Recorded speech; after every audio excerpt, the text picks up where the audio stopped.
Welcome, everybody, to your Five Fave Fives July of 2024 edition. It has been a lot longer since our last Fave Five than I normally like for us to wait. It's been 14 weeks, and even if we would have done it last week, it still would have been 13. Normally, I like to try and keep these between like 9 and 12, so it has been quite a long time. But that being said, I am very excited to talk about this because of the fact that it's been so long. I feel like a lot has changed, and I mean a lot has changed. Like, good lord, so much has changed, including our format, because we are no longer going to have a standalone independent AEW list. We are now going to be rolling with Marigold getting its own independent list, which means that AEW will be wrapped into and incorporated into our other list. So John and I are no longer obligated to watch AEW if we don't have to, or if we don't want to. But the AEW that we do watch will still show up in these lists as far as just, you know, people popping up in our other list. And I think that that is a really healthy way for us to handle our relatively hostile relationship that's been going on for a while now with AEW. So, John, how you feeling, bud? This is my favorite series that we do, so I'd say I'm feeling pretty good, pretty mellowed out. I will say, just to kind of give like just a cursory breakdown of my list this grading period. This was the hardest Stardom list I ever had to put together, Same, which I think should tell you everything about my current relationship with the Stardom product. It's dude. not Same. good. Yep. Yeah. Uh, which I This was hate saying rough. that It was more than you rough. guys know. Yeah, like it's not good, guys, over here. Obviously, Asher could speak for himself, and you just heard him say it's rough. For me, I'll just say that it's again, it's not good. Um, WWE. This was also one of the harder lists I had to put together, but for the completely opposite reason. I think this is the best WWE has been in years. And putting this list together, I even wanted to break my own rule of doing a greater honorable mention than five. But I kept two of the five. But yeah, I mean, I just want to give explicit props to WWE as a company. Obviously, they've had some missteps and it'll never be perfect and I'll always have my gripes. But just looking at what is presented to us, I think it's the best product they've ever had. And Marigold was interesting and other was interesting. So that was pretty much my list. Do you have any meta comments you want to make on your list before we really get into this? I do Anything that you kind of actually. noticed? Yeah. So as far as WWE, it's funny because you and I were opposite. I had a super easy time putting together my WWE list in the sense that like it came together in minutes. Like I literally just thought of like who when it comes to being on WWE TV, like who comes on that I pay attention to, who comes on that gets my attention, who comes on that makes me stop sort of puttering, who comes on that makes me stop, doing whatever it is on my computer that I was doing and actually watch the TV. And at that point, it was just kind of about like sorting favoritism, like who do I like the most, who do I enjoy the most, who do I pop for the most, that kind of thing. And I am really, really happy about the way my WWE list turned out. NXT though, dude, I'll tell you right now, I could not narrow it down to only 10. I could not narrow my honorable mentions down to only 5. I have got a 7-person roster in my NXT honorable mentions because I didn't feel like I could cut the bottom two, quote unquote, the bottom two of my NXT honorable mentions. So that was the one. I agree with you about Stardom being harder than it's ever been, just because like the product is worse, I think, than it's ever been since we started watching in 2019. And then Monty Gold, I mean, I told you this before we went live, but I feel like I want to say it on our recording here for posterity's sake. If I would have, told you after the first pay per view that Monty Gold did, the one that was main evented by Utami and Julia versus Suri and Bozilla, if you would have asked me then what my Fave 5 in July was probably going to end up being, and then you would have shown that version of me what it actually is, I would have been stunned. Yeah. Yeah, definitely. So, All right. yeah, I'm So very I excited get about yeah. this. I guess with that, we begin, of course, with our WWE list. And Yes. partner, I know we always kind of like talk amongst ourselves live. Do you want to go first to get the ball rolling, or should Sure. I? Yeah, I'll go first. So, Okay. my honorable mentions at the very bottom, somebody that I've been enjoying that it seems like they're kind of putting a little bit of effort into relegating, and I don't know why. And I really don't like who she's been associating with lately, is Lyra Valkyria. Then at number 9 is the current world champion, El Campeon, Damian Priest. I've really been enjoying his work as champion. Number 8, basically, is Chelsea Green.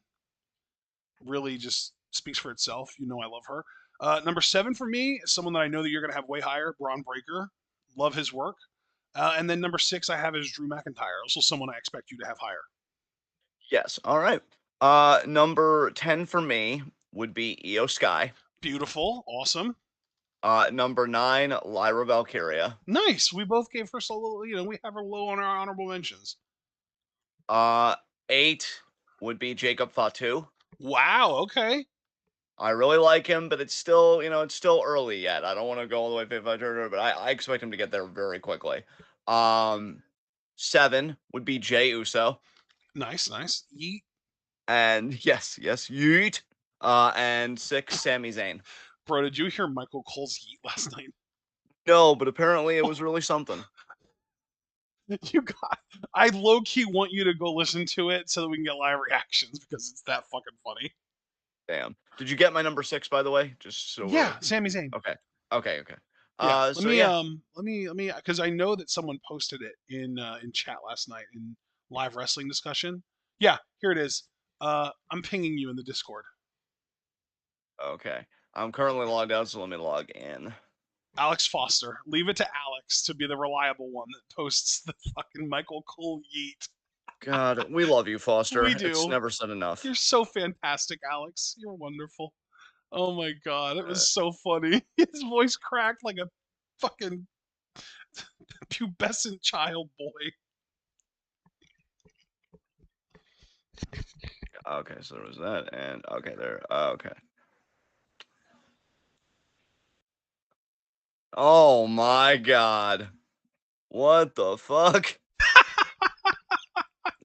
Well, Michael, no judgment. As somebody with both the highest and the deepest voice, respect.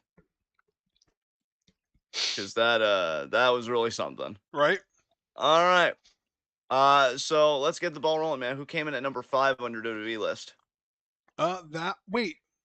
Do we snake for this or do we alternate? I forget. I figured because you Yeah, you we went do first, alternate. like yeah, Chad Gable, yeah. number 5 on my list. Nice. This is, I mean, look, here's the thing. I've always been a fan of Chad Gable. I've always really liked him.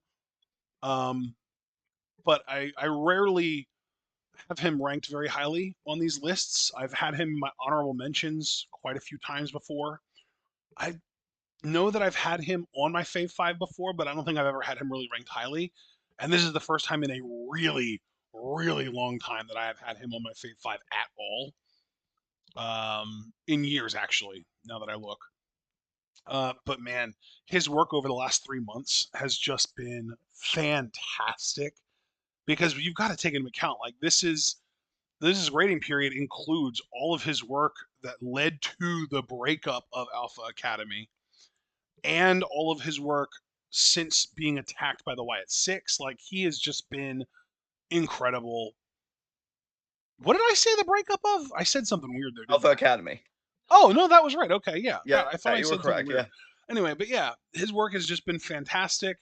His matches have been incredible because that's another thing is like he's had matches with Sami Zayn since our last Fave Five that have been out of this world fantastic. I just really love his work, and he has really, really shown up for me. And honestly, if this wasn't such a hotly contested Fave Five for me, he definitely would have ranked higher. But I want to know who your 5 is. Chelsea Green. Beautiful. I love that for us. She is maximizing her minutes. She has a direct line to my funny bone. She was my fan campaign this year for Money in the Bank. I think it was ultimately her and Chad Gable. Uh, she's terrific, man. She really she's one of those people where I know sometimes they give out those title reigns just to reward people for just being so good, doing everything they're asked of the company. I would want Chelsea to get a title reign just based on her own merit because she is a genuinely good worker. I think that often gets lost in the sauce when we talk about Chelsea Green. But I just want her to hold the title and see what she could do with it. The same way that I wanted her to hold the briefcase, see what she could do with it, because Chelsea fundamentally understands, in my mind, that these things are like props that a character is supposed to get over. And this woman is such a character that she throws herself in everything. She could get anything over. Like, when I think about the about the video. I forget the YouTuber's name. I think it was Joe Shizzle, I think, did a video essay on Lulu Pencil and the whole feud they had like over her hat. She was feuding with somebody over her hat. And the feud, the way it was done, the hat actually felt important, which shows the wrestling being a form of theater. You can get anything over. Chelsea Green to me is of that same caliber. Like I would love an angle since WWE likes doing silly angles where like I don't know she has like a Louis Vuitton bag or some shit that she like really values and she gets in a feud with a woman over that bag, but it's treated like a bit more seriously than you'd expect. Like Chelsea would get that shit over. I just think she's immensely talented. Because we've always talked for years about her being a great character performer, I do wonder if like this is just her character her entire WWE tenure, or if she's got one or two more characters like in the tank for us on this run. But I just whenever she's on screen, I'm just giddy. I quote her all the time. I mean, choo choo still makes me laugh my ass off when I go back and hear it from her because she's just got this whimsy about her and she's such a fucking kid, but like in the best way. And even the idea that like they got the relationship with Piper over, because at first I thought it was gonna be like one of those typical, like, oh, the big monster heel doesn't really like the lackluster. She's not a baby face, but also kind of like the cowardly, complaining heel. But the idea that they actually switched it to where like Chelsea rubbed off on Piper and now they kind of have this thing, I think is adorable to the point where sometimes I even wonder if I want them to break up. So yeah, it's not much of an eventful grading period for Chelsea. Although let's keep in mind she did qualify for Money in the Bank, and I feel like she was one of the stars of the damn match, especially the bump that she took pretty cleanly at the end. So yeah, I just had to give her some props. I fucking love this woman, and for a guy that I have historically on this podcast used this platform to lambast most forms of comedy wrestling, thank you, Chelsea, for showing the fucking Neanderthals and the fucking chuds how to do it right. So that inaugurates my list. Who is next on your WWE list? I just love that for you. And you're right that her Absolutely. bump at Money in the Bank was incredible. Yeah, absolutely. Super clean. Fantastic.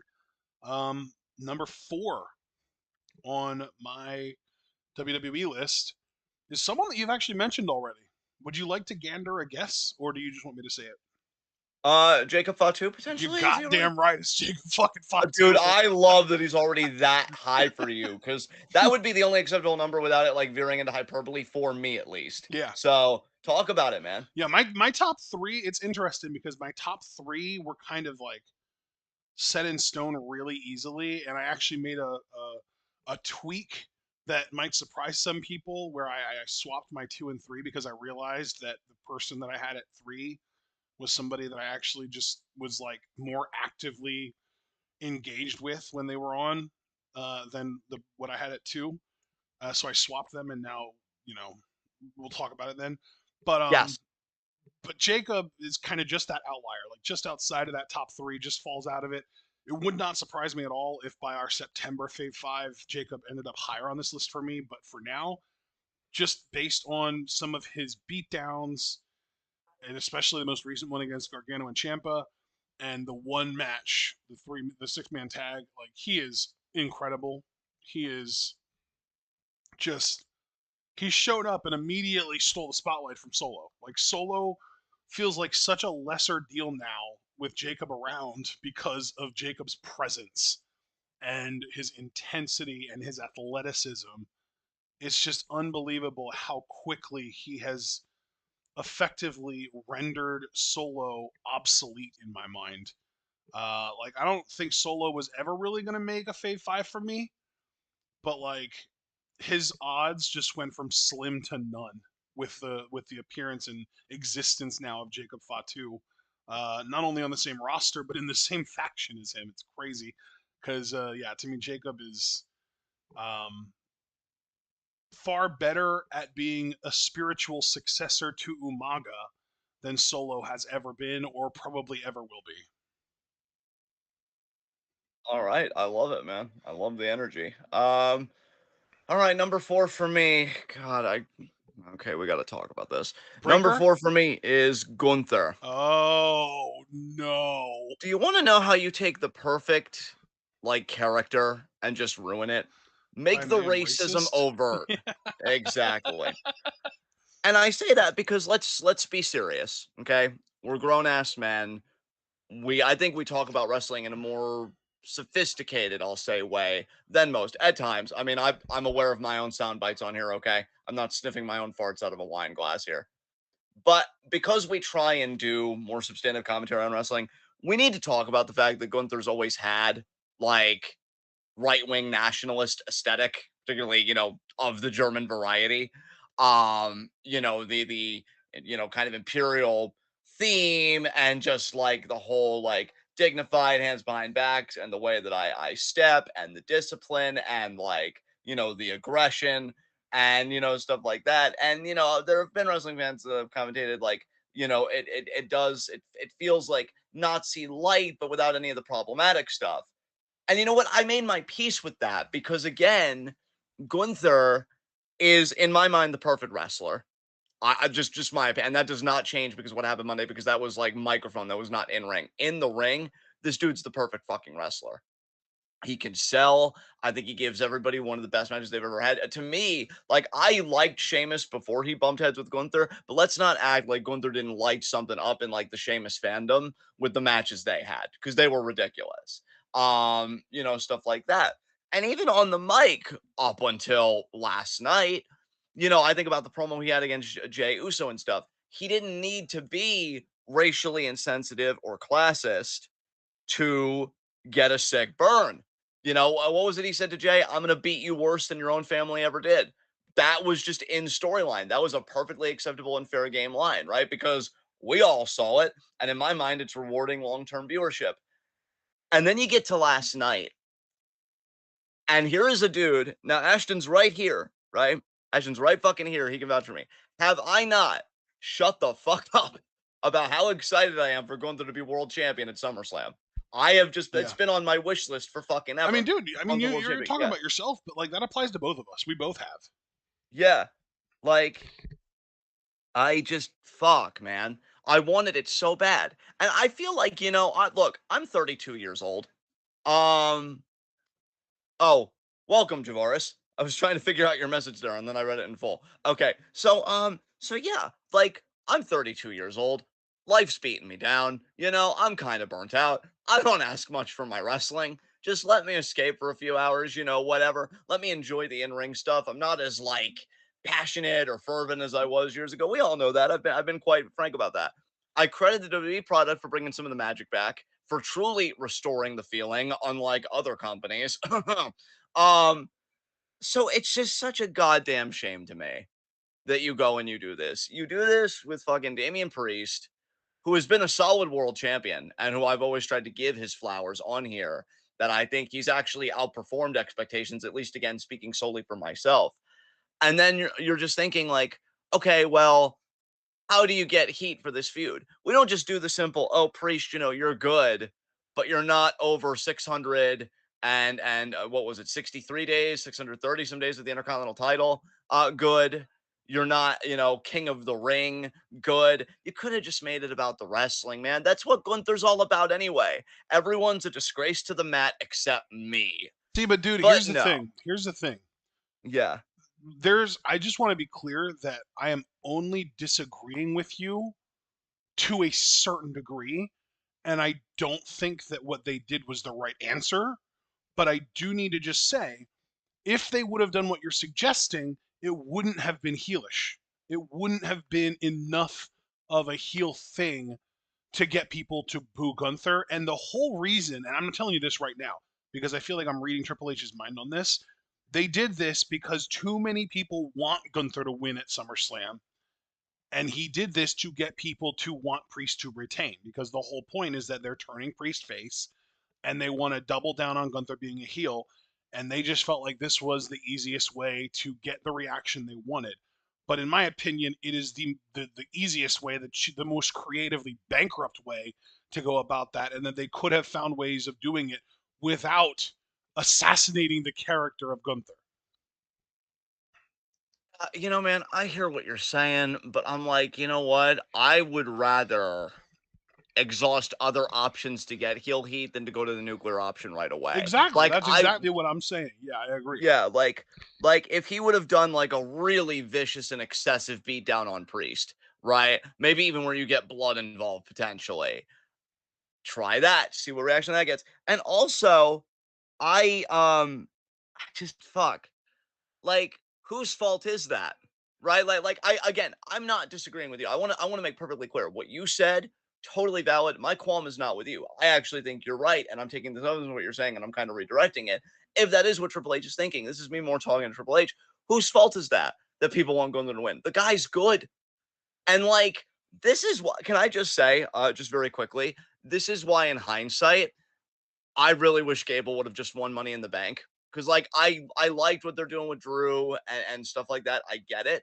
But like you already know, I felt like they could have turned Gunther babyface with Chad Gable having the briefcase. Because then he could finally beat Gunther, which he always said he could do, but he does it with the briefcase like a fucking weasel. And then we do Bash at Berlin, where Gunther is just a god. A fucking god. And yeah, like, you could have just done the match with Priest. I don't really know where you would have gotten the heat. Maybe it wasn't even something that needed heat. Maybe you could have just, I don't know, given Gunther time off, had him train, had him get ready, had him talk about his career up until this point, and then have Priest kind of talk about his career in between everything he's doing. I don't know. It's just, I guess for me, fundamentally, it's very similar to where I am with the political situation. I say a lot of things, but I'm just very like flummoxed and I'm very frustrated because I say a lot of things just because I know with certainty that this was not the right thing. And I hate it. And now I don't even want Gunther to win. So thank you, WWE. Thank you for ruining that for me because I was really, really fucking looking forward to it because I absolutely was enamored with this man's IC title reign. Um, and yeah, then you just went and you just made him fucking racist and classist. And that's probably going to be a line through the whole feud, which is going to feel a lot longer than it actually is because we've still got 2 weeks out till SummerSlam. And then I don't even know what's going to happen to the character after SummerSlam because if you're just going to have him drop this kind of rhetoric, okay. I mean, in one hand, I'm relieved. On the other hand, that looks pretty sus. So yeah, it just, fuck. Yeah. But I gave him 4 because up until last night, I mean, dude, it's fucking Gunther. I mark out for every one of these dudes' matches. I think he's legit. I think he's the best the pro wrestling has to offer, like in the ring and packaging wise. Just why'd you have to stick those words in his fucking mouth? Jesus Christ. If So, not, if not for last night's promo, would he have ranked higher for you? oh my God, yeah. Oh my God. I think he would have been top 3 easily. And like you can see, he was just outside the orbit because he's number 4. But Right. yeah, God damn it, man. Yeah. God damn it. Yeah. Yeah, that really fucking sucks. All right, so now we move on to number 3. Yes, and who is your number 3, good sir? Well, this is where we get a little bit controversial because I know that there's going to be a bare minimum of one person in our audience who does not like that I swapped my number 3 for my number 2 because I originally had who I now have at number 2 at number 3 below who I'm about to say. My number 3 is the Wyatt 6. Oh, nice. Okay. And they were at number 2, but then I was literally while I was putting together my master list, my overall master list, I realized that as much as I love the Wyatt Six, and I am really into them. And literally last night, that fucking Rowan interview had tears in my eyes, and I was choking up. Like that was such well done television, and so genuine and sincere and real.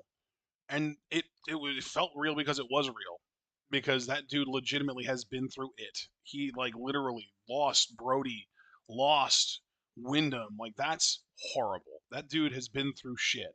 And I felt so much of what he was feeling and he did such a fantastic job of portraying that. And the Bo stuff has come off as just as similarly as sincere because it fucking is because he literally lost his brother. Like this stuff has felt so raw and vulnerable to a degree that we are just not used to from WWE especially. Yeah. Um and that's why they rank as highly as they do in the first place. But at the end of the day, they still haven't wrestled a match. I still don't actually really know what they're doing, like what they are. We still only know anything about 2 of the 5 of them, and it's still just in its infancy. That's why they are 3 and not higher. Yeah, okay. That makes Because what sense. they've done so far has been fantastic, but they have really not done much at all. Yeah. So We've gotten a very limited amount of S tier shit, but a limited amount of S tier shit is pretty similar to Jacob Fatu actually. Jacob Fatu has also given us a very limited amount of S tier shit, which is why he's also number 4 and not in my top 2. Yeah, that makes sense. So, That makes sense. yeah, Wyatt 6, number 3. Number 3 for me, Chad Gable. Um, I fucking love I this do dude. love that for you. Yeah, that's fantastic. I love I it. love his gimmick. Um, maybe to a concerning degree at times. I've even gone back and I've listened to some segments, like when he's backstage at Pierce's office and he's wanting another Intercontinental title match, and Pierce is like, "Oh, well, I think the best thing for you is go to the back of the line and earn your way up like everybody else." And then he just looks at Tozawa and he grabs him by his shirt collar. And he's like, "Back of the line? Do I look like I belong at the back of the line? I'm a leader. I belong at the front of the line." Like I love him. I love his little pouty fucking shit face when things aren't going his way. I love how entitled he feels. Like I don't know if these people took a fucking seminar, like him and Jay respectively, on opposite like poles, because Jay played a perfect abuse victim and Chad and Roman too, to be fair, but in two completely different registers, which is even more mind-boggling because Roman is the perfect type of abuser when you're almost like sociopathic in a way. And like you're able to manipulate other people's emotions and like run the board and all this other fucking stuff. Chad is just like your typical like douche bro kind of abuser where it's like, oh, now that I've got their trust and their intimacy and whatever, now I can do whatever I want kind of thing. And that's how he treated Alpha Academy. But he does it so well. And again, he's such a little shit. And, it doesn't hurt that he's just a great fucking wrestler. I thought he was one of the stars of men's Money in the Bank. The idea that he like deadlift Germaned a fucking ladder onto another guy's back. I'm like, that visual shouldn't have popped me nearly as much as it did, but it did. And then that belly to belly to LA Knight taking him out of the match. I mean, let's not act like Gable isn't doing God's work, okay? So yeah, he is terrific. Now knowing that he's with the Creeds, given the whole angle with the Wyatt Six, I'm low-key expecting some kind of six-person tag at SummerSlam. We'll probably get more into that on Saturday for in review. Yep. But yeah, I love that because now that's finally happening. And I just want so much for Chad, man. Like, look, I get if not everybody sees him as a world champion or even an IC champion, which I think that's a bit more ludicrous because I do definitely see him as an IC champion. I just want him to keep getting pushed. I want to see him keep getting TV time. I never want to see this dude in catering because he's too good to be left there. And yeah, honestly, if it wasn't for my top two being as good as they are, he probably would have been number one because this gimmick and the wrestler are just everything I love in my pro wrestling today. I fucking love douchebags, and that's about it. So, who is number two for you? Number 2 for me, and this is why I know that Javaris is going to get angry at me, but it's Liv Morgan. I fucking love her. I love the work she's been doing. And as I was putting together my list for my master list, I realized like basically what I like to do is I will start at 1 and just put my favorite and then I'll work my way down. And as I'm working my way down, I will look at my 5 other lists, my 5 fave fives, and I'll look at the top remaining person in each of those lists and be like, okay, so who do I like the most between these 5 candidates? And that'll be the person that I slot in, in whichever slot I'm at on my master list. And I realized that if the Wyatt Six were at number 2, that they would have actually ranked lower than Liv Morgan if she was my 2. So that told me, like, okay, I just like Liv more than the Wyatt Six. So I ranked Liv above the Wyatt Six. So that's what, this whole thing's been about is just I had Liv at 3 originally, and as I was putting together my master list, I realized like no, actually, I like Liv more than the Wyatt Six. She is fucking incredible lately. I love her work. She's been an incredible heel, an incredible foil to both Dom and Rhea. I genuinely love this storyline, and she is 80% of the reason why I love the storyline. Um, Rhea is the like 19% and Dom is 1%. Yeah, um, but yeah, just every time Liv is on my TV, I pay attention. And here's the thing, like, I have never been that big of a Liv Morgan fan before. yeah, Like, I mean, I know that like when she was kind of fresh out of NXT, I was kind of like, yeah, I kind of like her. She's getting pretty good in the ring, like whatever. I've never really been into her before. But the work that she has been doing on this current run on her Live Revenge tour, genuinely is the best work of her career and some of the best work going on in the wrestling industry right now, overall, in my opinion. I just think she's fantastic. I think both the writing, because I got to give credit to the writing team on this too. The writing for this storyline has been borderline S tier, maybe even S tier, at least A tier, at least A plus tier, I should say. Yeah. And her performance has been at least A plus tier, if not S tier as well. And it's been going on for quite a while. Um, I know she had a match with Becky in Saudi Arabia. I know that we didn't react to that, but I did still watch it with my mom because my mom always likes to watch every WWE pay per view no matter what. And so we had that on our TV, and I did watch that.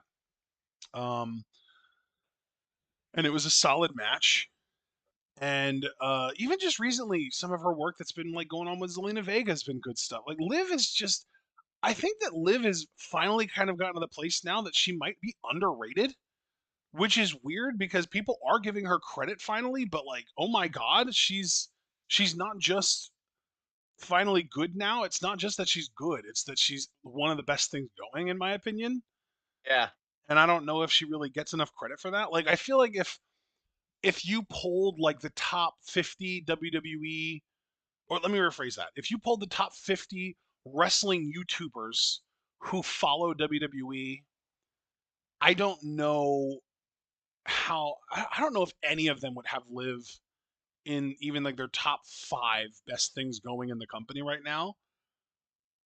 But to me, she's honestly, if I had to be fully objective, she's the best thing going in the company right now. Yeah. And the only reason I don't have her at 1 is because it's my list. This is my fucking list, and I get to pick my favorites. God damn it! Wow, I love that you like not necessarily defensive, but you definitely got assertive at the end there. Like, yeah, you tell them, bud. Yeah, You tell it's all of my us. list. And in that spirit, because this is my list, Bronify, uh, beg pardon. Drusev, Yeah, Drusev is number 2. Um, nice.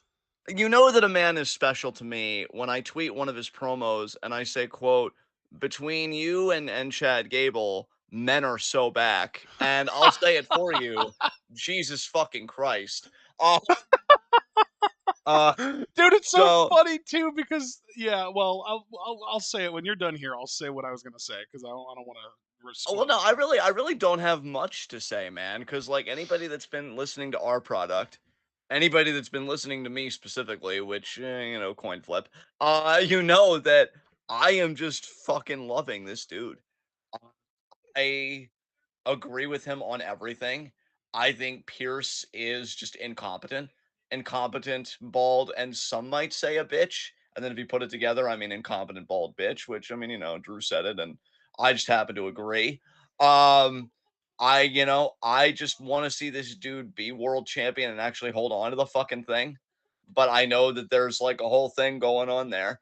But yeah, I think, he recently, got that new deal. In fact, they made a big deal of it because, like, The Rock was there and Drew signed it. Let me tell you something. This dude is worth every fucking penny because, like, shows up every week. I mean, people joke about him tweeting, but here's the thing: we live in a social media age, and his impressions and his numbers, I think, dwarf probably most people in that company. Like, it's amazing, like, how he's tapped into something. I don't even fucking know what, but it's like, goddamn, like he's cooking right now. And I honestly hope, because I know what you have wanted, Ashton, and I feel like you're not alone in that. People have wanted him to win the title as a babyface in front of a crowd. I still feel like that's going to happen. That might even happen at next year's WrestleMania because for some reason I feel like this story in the end comes out with Drew as the hero. And like I know crowds aren't making that easy for me because they're still incessantly chanting CM Punk, which opinions and all that, but I'll give my opinion and say I hate it. Um, but yeah, I just feel like the way the story's going, I just feel like in character, focusing on characters, they'll switch places. Punk will be revealed to be the villain. Drew will have been maybe not right all along, but he'll have had his heart in the right place the whole time.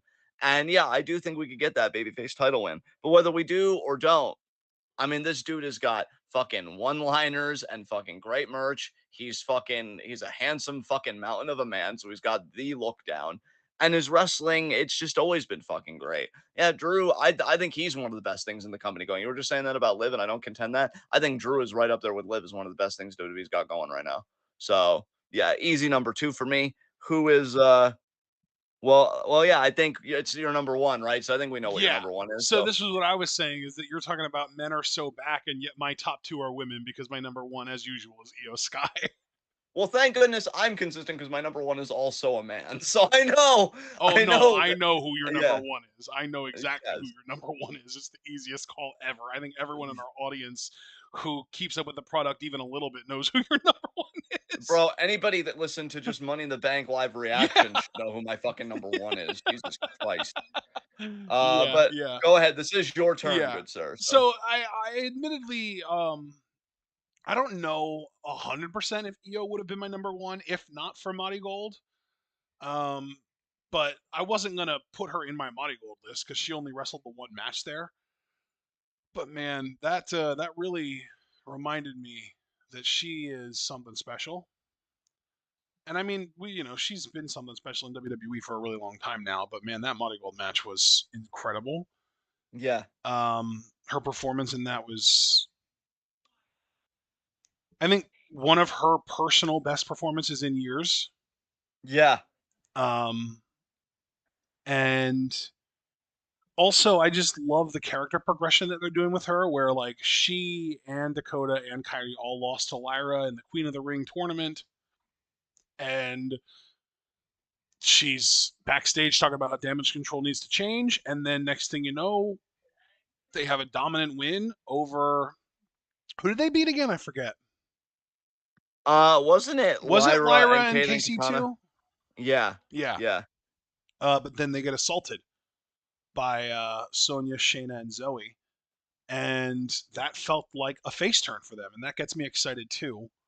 But most of all, it's like Io is still prominently featured on Raw pretty much every week.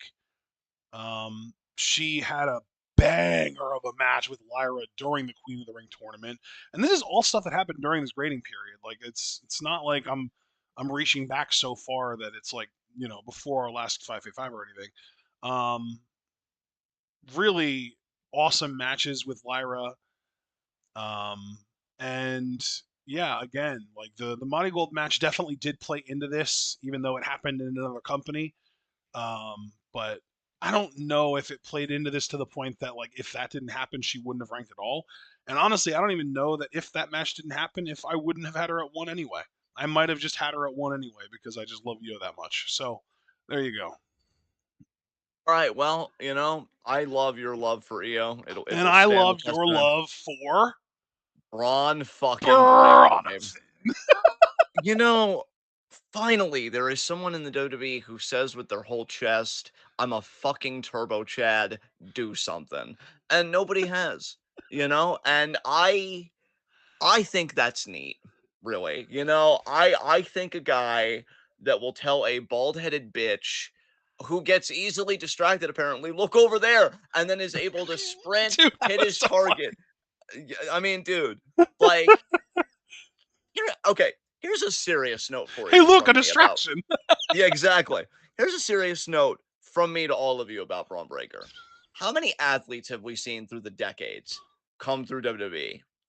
Now, how many of those same athletes, especially because I think Braun had a football background, do you really see like, oh, so that's it? Because this dude's speed and the way he tackles for a fucking spear, Jesus Christ. It's like, okay, yeah, I see that football experience. I see that explosive athlete. And then you realize how lucky we are that he chose pro wrestling when I don't know what kind of career he would have had in football, but let's not act like he didn't have other options because guys like that always have other options, always. And he's good. I mean, look, guys, this is a fan list, right? And I loved what Ashton said. I kind of teased him about it, but I love the sentiment of it's my list, god damn it. And he said it playfully, but it's true. These are fan lists, these are our lists. I can't remember the last time I was losing my fucking mind for a wrestling match. I think you'd have to go back to some Stardom show, which, God, I miss those days of Stardom already. I really don't like where I am with Stardom, but we'll get to that a bit later. But I was losing my fucking mind for everything Braun was doing in that match. And Sammy too, because look, I got to give credit to Sammy. He's an amazing babyface. You know, I think I've been a lot nicer to him. I think I've always been nice to him, but I think I've just been more like actively and vocally supportive of him and encouraging of him. I've said I want him to be a world champion. So not trying to shortchange Sammy at all, but focusing on Braun. Everything that dude did got a pop out of me. Every single goddamn thing. And when he lost, I was disappointed, but not even like that. Man, fuck this company. But like, man, Braun, we almost had it. I can't wait to see what's next. You know, if this guy is going to be a top guy, this is the first time that I really do not give a shit. Like bury everyone. I really don't care. But that person was my fave, and they worked hard. And I don't care. Do not care. But he's already held the title for like 24 months, and somebody else don't care. You know, that's a you problem. You know, I don't even know what you're talking about, man. Like, get Rosetta Stone because we're not speaking the same language, my guy. Like, I don't know. Sorry, sucks to suck. Um, yeah, this dude is everything. I love it. I love even like how he talks because like you could tell like he's just agitated with everybody, but he's not like a mindless brute, you know? Like he really does think about shit. Like he's just chaos incarnate. And it's getting over. The bark is getting over. And I, you know, while I'm talking about Braun, because I know Dude, I'm gonna getting respect over. The this. bark's been over since day one. People have been barking at that dude since he showed up. Yeah, that is true. That is true. But like him just doing these attacks, I should say, and then barking about it, like they're trying to make a Stone Cold, and in a way, in this era, in this context, I want to see the numbers if Braun's a draw or not. I want to see the hard fucking data because from what my eyes and ears tell me, it's working. But I know that's not always the whole story. While I'm talking about Braun, because I know when I see the floor, I don't like to backpedal, and so I don't want to forget settle on a goddamn theme for this dude. That is literally the weakest part of his game. I actually started to vibe with the second main roster theme change, and then you changed it again, and now this I just feel like is ass. I don't feel like I'm ever gonna like this theme. That is the biggest fucking weakness by far is that fucking theme. Everything else though, like I can't wait for this dude to be world champion. And in fact, if we're talking about possible fucking Mania cards, if Gunther really does keep his promise of like being a long reigning world champion, but this time with 150% more racism, be more than happy to call Braun my Captain America. I mean, he already toppled the fucking Soviet Union last night, spearing Ilya Dragunov. Why the fuck not? Braun versus Gunther for the world title next year at Mania. You're really gonna tell me, guys, that we wouldn't all be freaking the fuck out for that? I know I'll freak the fuck out enough for all of us. So yeah, the future is here. The future is now. Get with it or get speared. Braun Breaker over everyone. And that rounds out WWE Fave 5. So with that, we now move on to NXT, which also had its difficulties for me in some ways. Very curious to hear your list. Um, Dude, NXT was hard as hell for me because I had to trim it. I yeah. had so many people in NXT that I wanted to include on my list, and I had to trim it. And even though I was able to trim a lot of people, I still couldn't get it down to a nice clean 10 with the five fave five and the five honorable mentions. I have seven honorable mentions. Hey man, that is totally fine. Um, so I think the way it goes is you go. Actually, no, I think I I went go first first. last time, so you Yes, go I go first this first, then time. you go. Yeah. But then I inaugurate the NXT 5 list. Yep. Okay, so I just want to get that clear. Okay, so number 10 for me, Javon Evans. 9 for me, Jada Parker. 8 for me, Tyson and Tyreek. 7 for me, Sol Ruka. And 6 for me, and man, this was close, but no quarter catch crew. Because I am Nice. really loving these guys right now. I think they Nice. might actually make it next grading period. Sweet. So who is your honorable mention list, guys? You said you had 7, correct? Yeah, yeah, I did. And Okay, the two that I really didn't want to cut at the bottom were Tatum Paxley and Meechin. cool. I totally get that. But then getting into my top 10, we've got Solruka, Chase U, Izzy Dame, Jada Parker, and Trick Williams at 6. Nice, nice. Okay, actually, it's funny because inaugurating my Fave 5 is Trick Williams. Oh, Um, so I had him at 6, you had him at 5. yeah. I feel bad for Trek. I really do. I think I'm really worried about him, and I'm not trying to be alarmist. But I don't know. I feel like this NXTNA slash let's scoop up some AEW rejects also on the way isn't doing him any favors. No, Cause like he lost the title without getting pinned to Ethan. And then he tag teamed with Joe Hendry, but I feel like Joe Hendry was in a way more over than he was I just because agree. of the whole like catchphrase and stuff. Yeah, Um, I worry about what that means for Trek. Especially because like I don't think he's doing anything wrong. I think his mic game continues to, get more tightened up and just gets better. His in-ring, given that I do think he's a future top guy, I feel like in a way he already has a top guy move set. I know it's gonna be kind of weird phrasing for people, but like, where you really just have that core move set and you execute it well, and then your typical like 5 moves of doom or the whatever, like signature he's just well moves, packaged. Yeah, basically. exactly, exactly. So yeah, like I feel like Trick is doing everything he should be doing, everything he could be doing, and I just don't like where the landscape seems to be headed. So, and I say that knowing that NXT's tonight. We'll have to see how Trick does, but yeah, he comes in at number 5 for me. So who begins your NXT Fave 5 list? My number 5 for NXT is your boy's bouncy Javon Evans. Love it, love it. Yeah, I actually have him ranked above Trick just because I do tend to base my Fave Fives just purely on who entertains me the most. And I have really enjoyed Javon. And here's the thing with Trick. I like Trick, and I thought he was a great champion. And I think the thing that I like most about Trick though is his entrance. Literally, his entrance is my favorite thing about him. I love his entrance because I love his music. I love the crowd's engagement. I love the way that he comes to the ring. His entrance is my favorite thing about him. And I don't think he's great on the mic. I don't think he's great on the in the ring. I just don't think that he is a fantastic talent yet, but I think that all the pieces are there for him to be at some point for sure.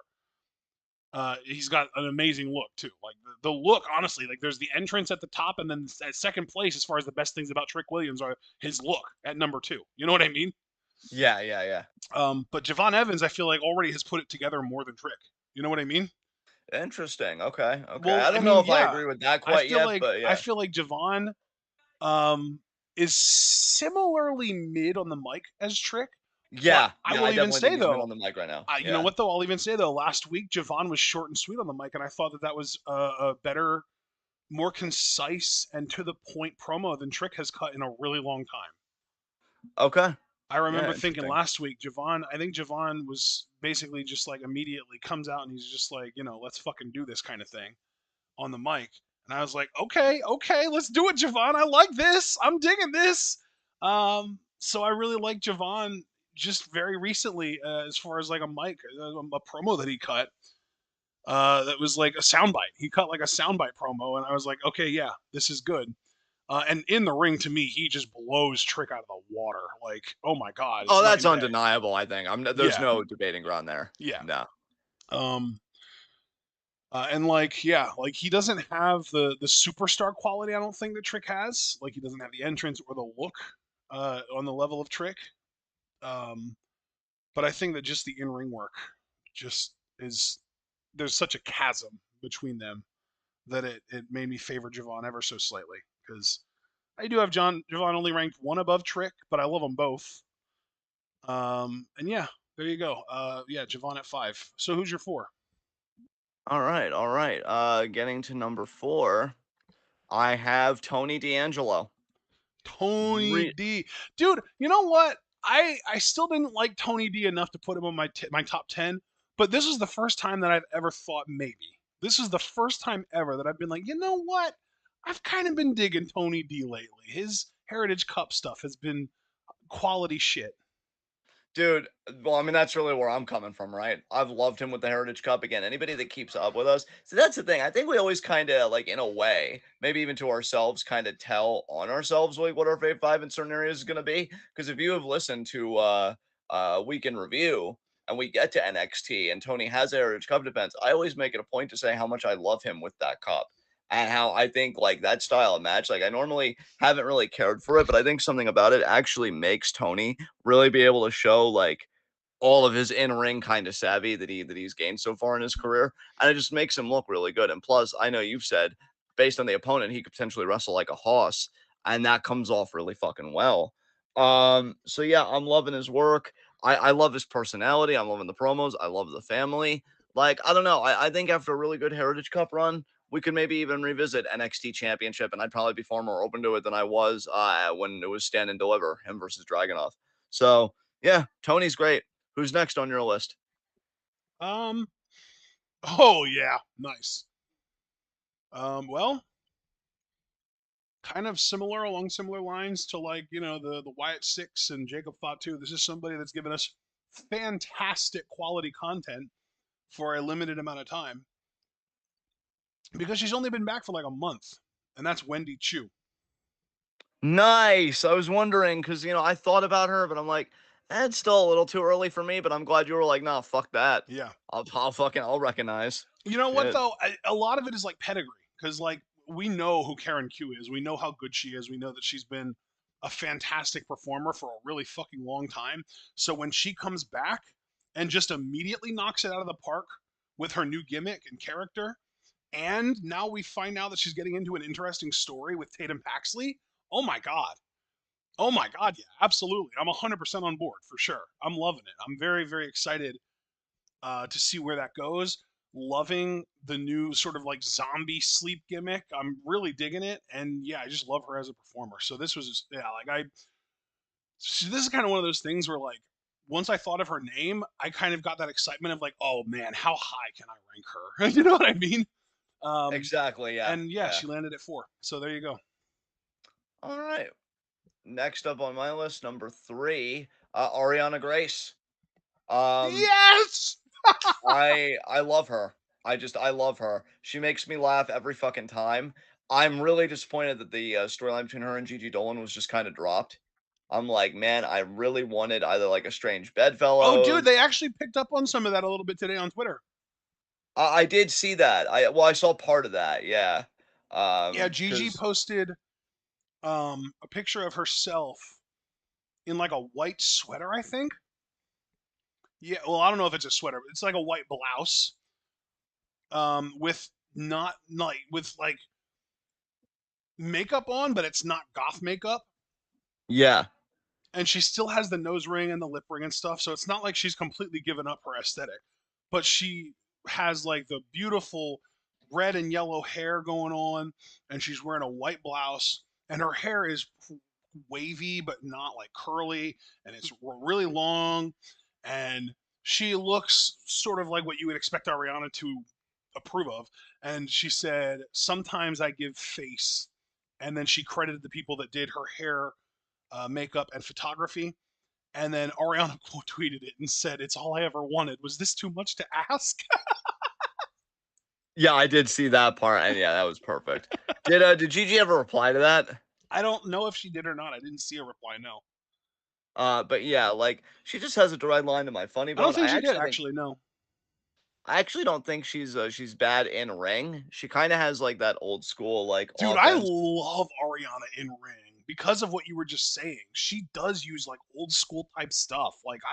She like goes up to the middle rope and does like a fucking club or an elbow, or like she's super old school in the ring, and I love it. It fits her character so well. It's so nuanced. Yeah, she feels like a Mildred Burke or a Mae Mm-hmm. Young or whatever. Like yeah, Mm-hmm. like it's yeah. Yeah. Um, so yeah, that's how you know, folks. You get your best coverage here because we know our old school performers to a degree. We know them enough. And yeah, like I love that because I think when you wait long enough, right, what's old is new again. That's actually a lot why I love Gunther because he feels like a Bruno or a Luthez, but for a modern audience, Yeah. and it works so goddamn well until the racism.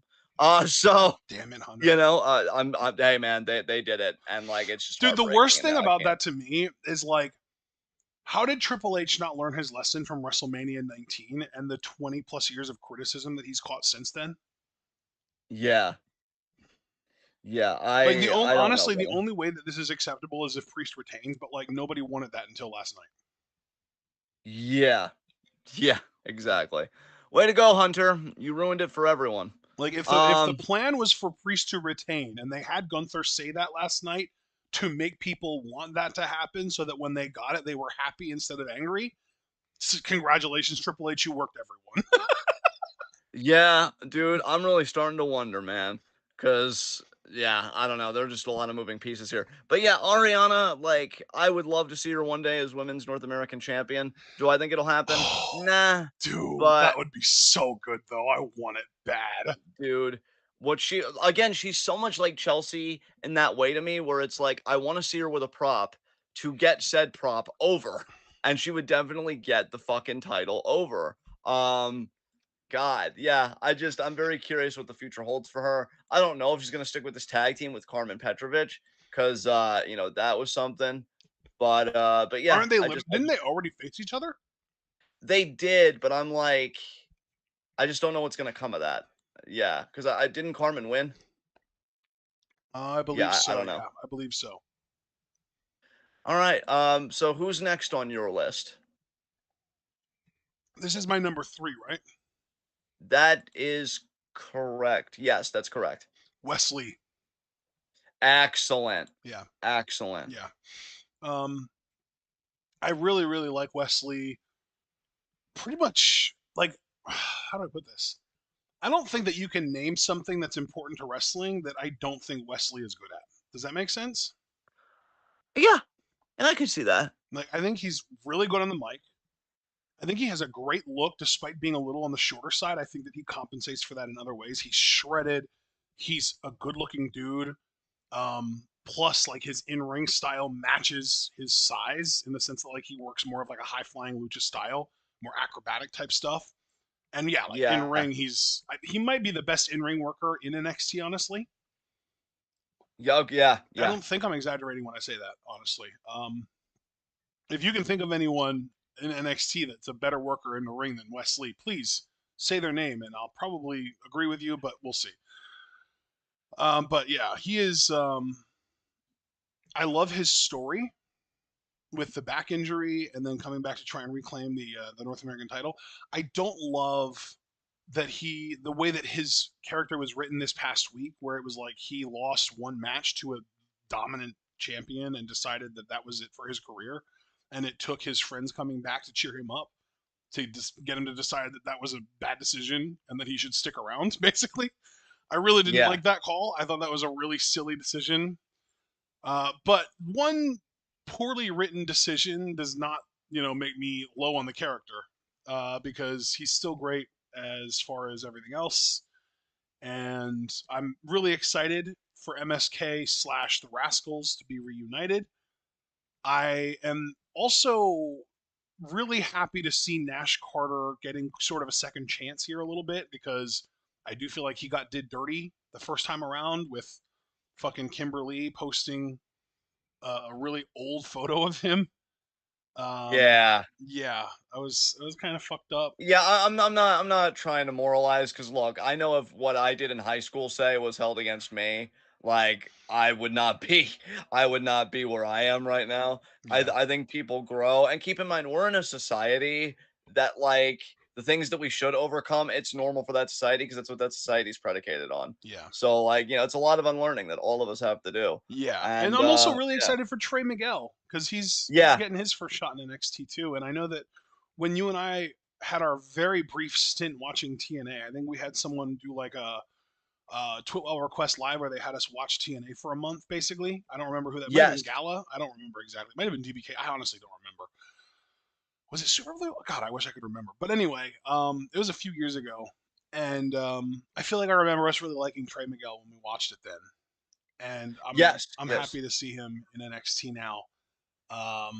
Wish it was against better opponents though, because their first opponents are going to be Gallus. But I'm glad that Wes has backup because I know that Gallus attacked him 3v1 on a relatively recent show, like within the last month or two. So Yeah. it must have been in June because I remember saying something in June, asking when we were going to get Gallus versus the Rascals 3v3, and now we are. So yeah, cool shit.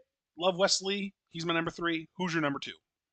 Wow, the rhyming and everything. That was wow, what a sign off. Number 2 for me, Roxanne Perez. Dude, she was one of the names that I actually cut when I was narrowing down my list. Hey man, I get it. I get it. No judgment, no ill will. But And I will for me say, again, just to kind of, step up and be like, yeah, if anyone in NXT is better than Wesley in the ring, you just named her. Yeah, yeah. You already know, bro. Again, I feel like me probably more than you, because I know even you've surprised me sometimes with your Fave Five lists. And so I feel like you're good. You're better at keeping your cards close to your chest. But me again, I think who pops me the most? Who do I actively watch their stuff? I have loved Roxanne's second title reign. I think her as a heel on a mic is a bit questionable because I mean, for God's sakes, look at our Discord. You see Javaris be like, "Oh, but she's so adorable," and I agree. I don't even think she likes being mean. It's whatever. But just from a purely in-ring standpoint, God, I love her matches. I feel like her match with Lyra at Stand and Deliver. I mean, I'd actually have to go back and watch it sometime because when I think about match of the year candidates this year, for me, it's been a pretty sparse year so far. Which is funny because, like, when you look at WWE, the writing has never been better. But that match was a fucking clinic. Since then, I don't think any matches that Roxanne has had have touched that match. But like, I think she's always also like the best part of her matches. Even the stuff with Lola, like I know the finish was a bit janky, but like her just hitting pop rocks over and over and like the upping aggression, I thought that was a nice touch. Yeah, I love technical wrestling. I always have from when I first got into wrestling, and heel technical wrestlers, that aren't Brit Rest, boring ass fucking Brit Rest, I feel like are so rare just because a lot of people, much like myself, splooge over technical wrestling, but like they don't even care for anything else, whereas I do care for character. And that is where Roxanne could definitely use some work. But the wrestling is just so good that in this one instance, it does compensate for me. And yeah, she's great. And God, I just want the Julia match, please. You already ruined Gunther for me. Just can I just have the fucking match, please? Can I have that match eventually? Thank you. Can I have your Uh, number? Can I have yeah, it? yeah. Can I get your number? But yeah, who is next on your list, bud? Bro, bro. Oh, wait, no, we're only up to number two. Okay, yeah. I gotta keep it together.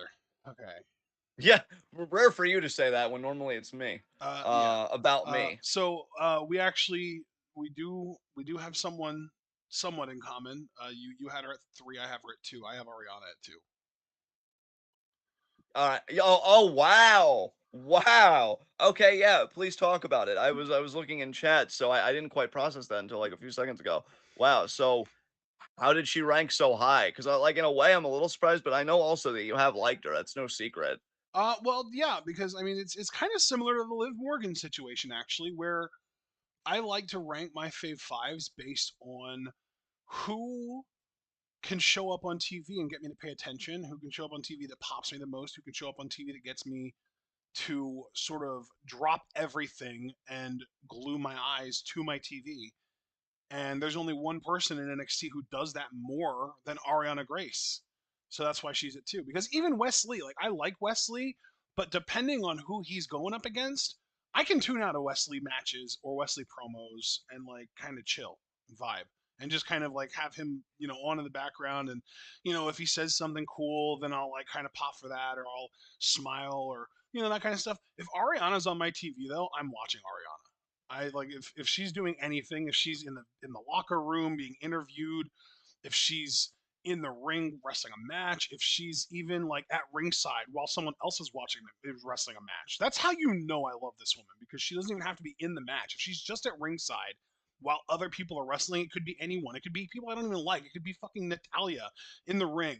But if Ariana Grace is at ringside, you can bet your ass I'm watching because of her. She's she's like a must-watch television to me. I love her.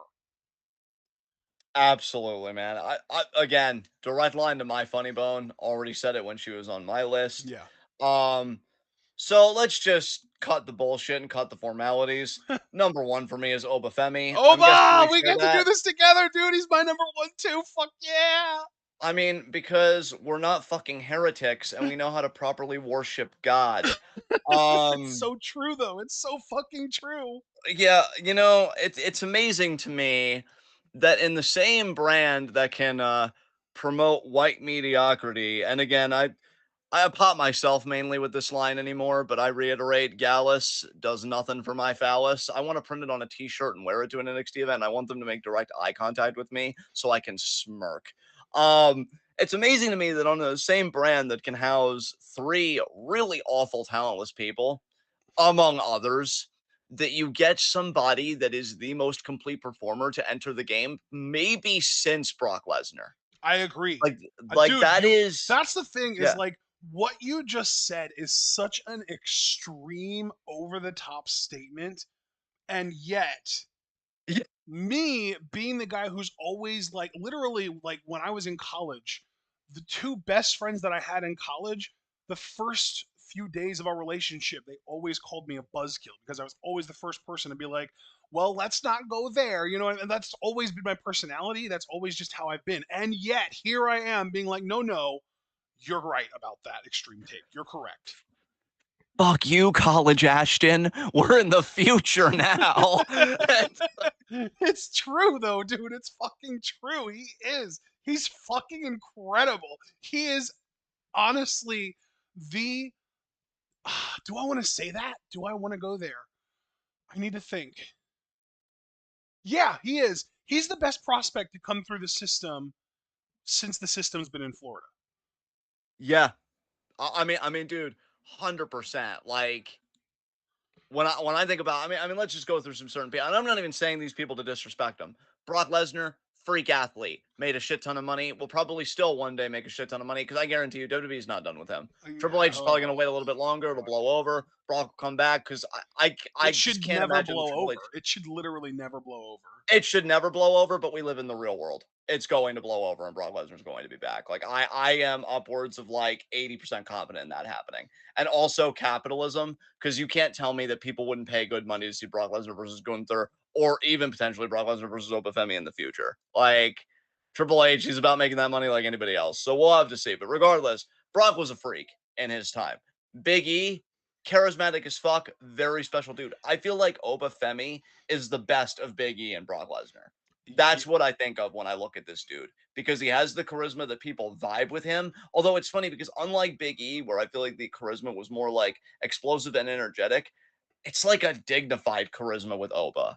It's like I he would knows even. when he It's funny because you say Big E and Brock Lesnar. I can't not mention Batista too. I feel like there's so much yeah, Batista to Oba as well. Like I feel like you take like a Brock Lesnar Batista fusion and then you know make them so that they were born in Nigeria instead of the Philippines or Minnesota, and you have Obafemi.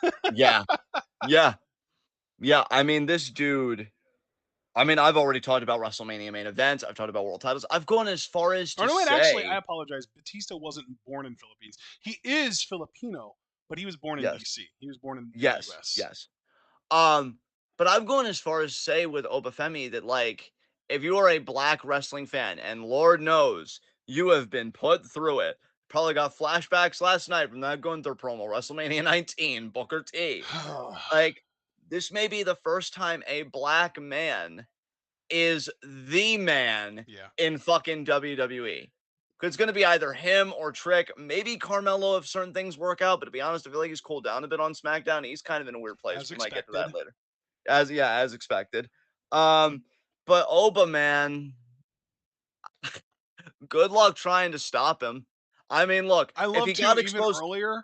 Javara said, "Imagine a future Braun versus Oba Femi WrestleMania main event," and it's yeah, funny too because he said that, and like while we were building up to our top of our NXT list, because I knew that we were both going to have Oba at number one this time around. Dude, the last two NXT lists, I've had Oba at one. This is my third time in a row having him at one, but you've kept Braun at one the last two times, and now Braun's at one on your WWE list. Braun is just your dude. yes, He is like your fucking ride or die, or you're his ride or die, I should say. But yes, now that Braun's finally out of NXT, we can fucking share Oba at one. yes. And please don't tell me a man with that girth can't handle two other men at once. We fucking know we can. Now look, being real and being grounded for just a second, you could make the argument that maybe Oba was a bit exposed at Heatwave, that maybe conditioning is his weak point. But here's the thing: this guy ain't gonna make money having 30-minute fucking classics. No. He's not Bret Hart. He shouldn't have to be Bret Hart.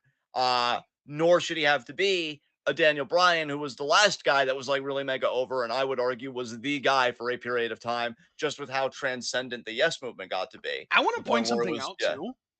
yeah, Oba West was the third longest match on Heatwave, but here's the thing. It went 16 minutes 19 seconds. The next longest match went 16:49, but that was the tag match. So everyone in that match is basically working half a match because it's a tag match. You've got a partner. You can stand on the apron. You can recover. You don't need nearly as much stamina to work that match.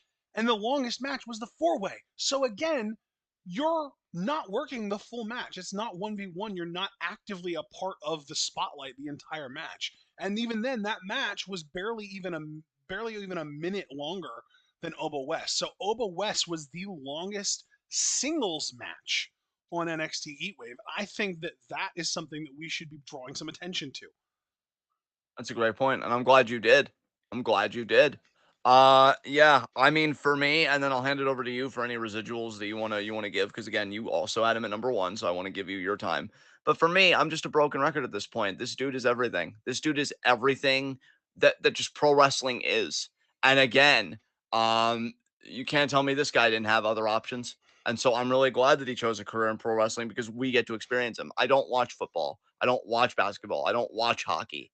This was my only way to see a specimen like this. And so I would why not be grateful? I You would know? also I would also just like to point out, by the way, that this was, I believe, the second longest match of Oba's career. Yeah. Or I'm sorry, I said second. This was the longest match of Oba's career, with the second longest match of his career being my current one of my current match of the year candidates. It was the triple threat with Dijak and Briggs at Stand and Deliver. Ah, right, right. Okay. That was the longest match of Oba's career prior to the Wesley match at 15 minutes. And again, though, that was a triple threat.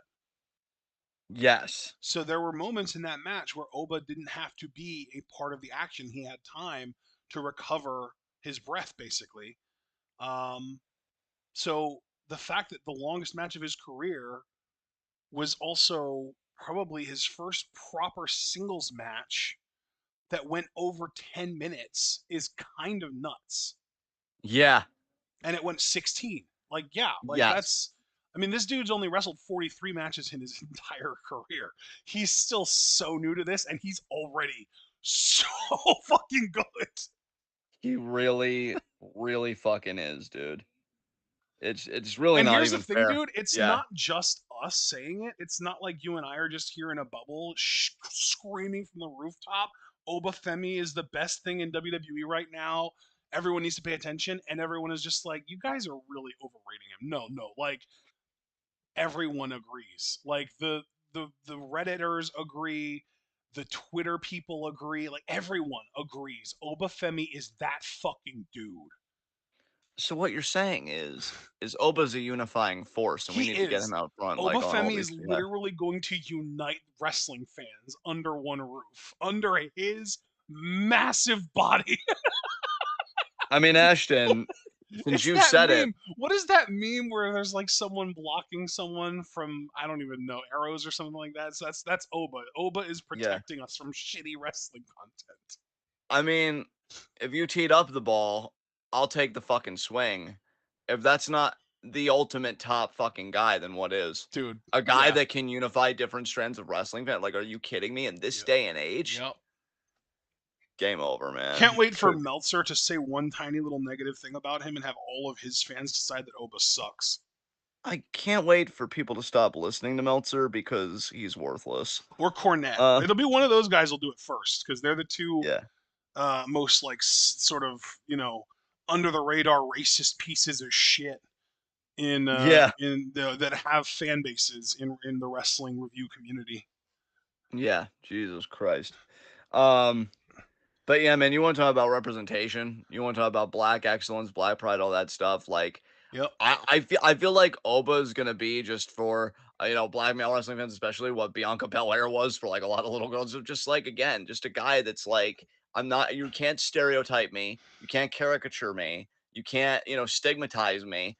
I'm dominance. Actually, no. I am about one thing. Destiny. Domination. Oh. Yeah. I mean, Oh, I he know did, he talked about how he's a man of destiny a lot too. and yeah, yeah. He did say domination in one He promo where it was did. like, how would you describe that type of offense? Domination. And like, by the way, God, I me love doing the him. impression, I fucking love his voice. Yes. Like, His voice and his accent are both perfect. I love him so much. I mean, look, I Uh, don't know. I've been wildly inappropriate over the years on this podcast. You guys fill in the blank, but like, just yeah. When it comes to Oba, yeah, okay, just everything. This dude is fantastic.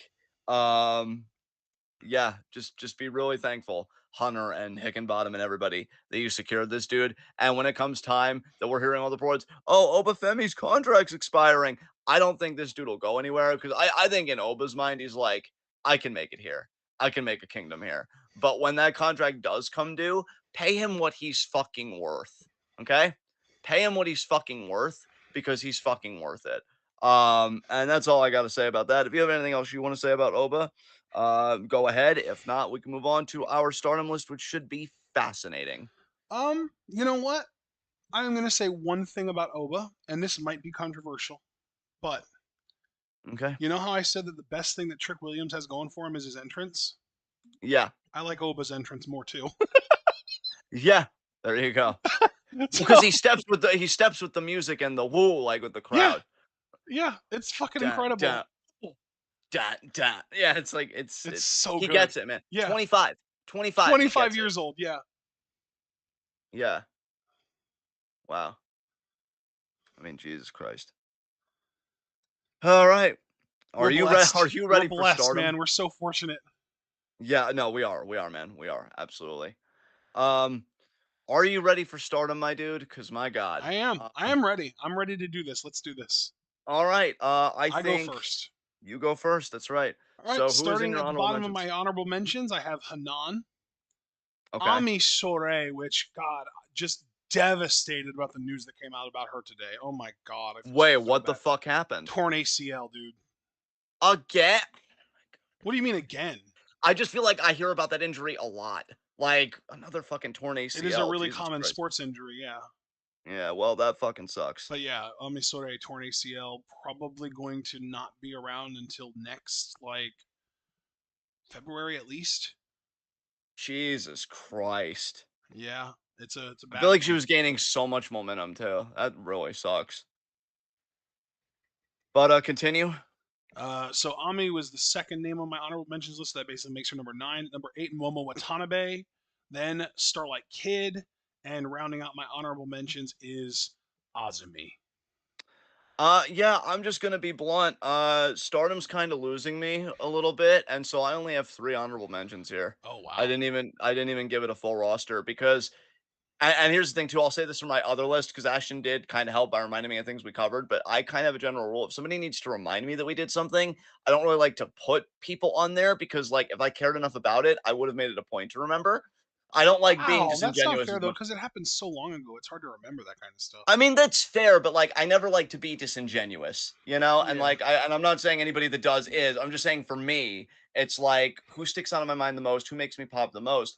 And yeah, like I could only really think of 3 people in my honorable mentions that I really like outside of my core 5. Like, yeah, Stardom. I don't know. It's sad. It's sad. Yeah. But fucking I guess this would be number 8 for me then because I Right. don't even have a 9 or a 10. Yeah. May Seta, 7 would be Azumi, and 6 would be Starlight Kid.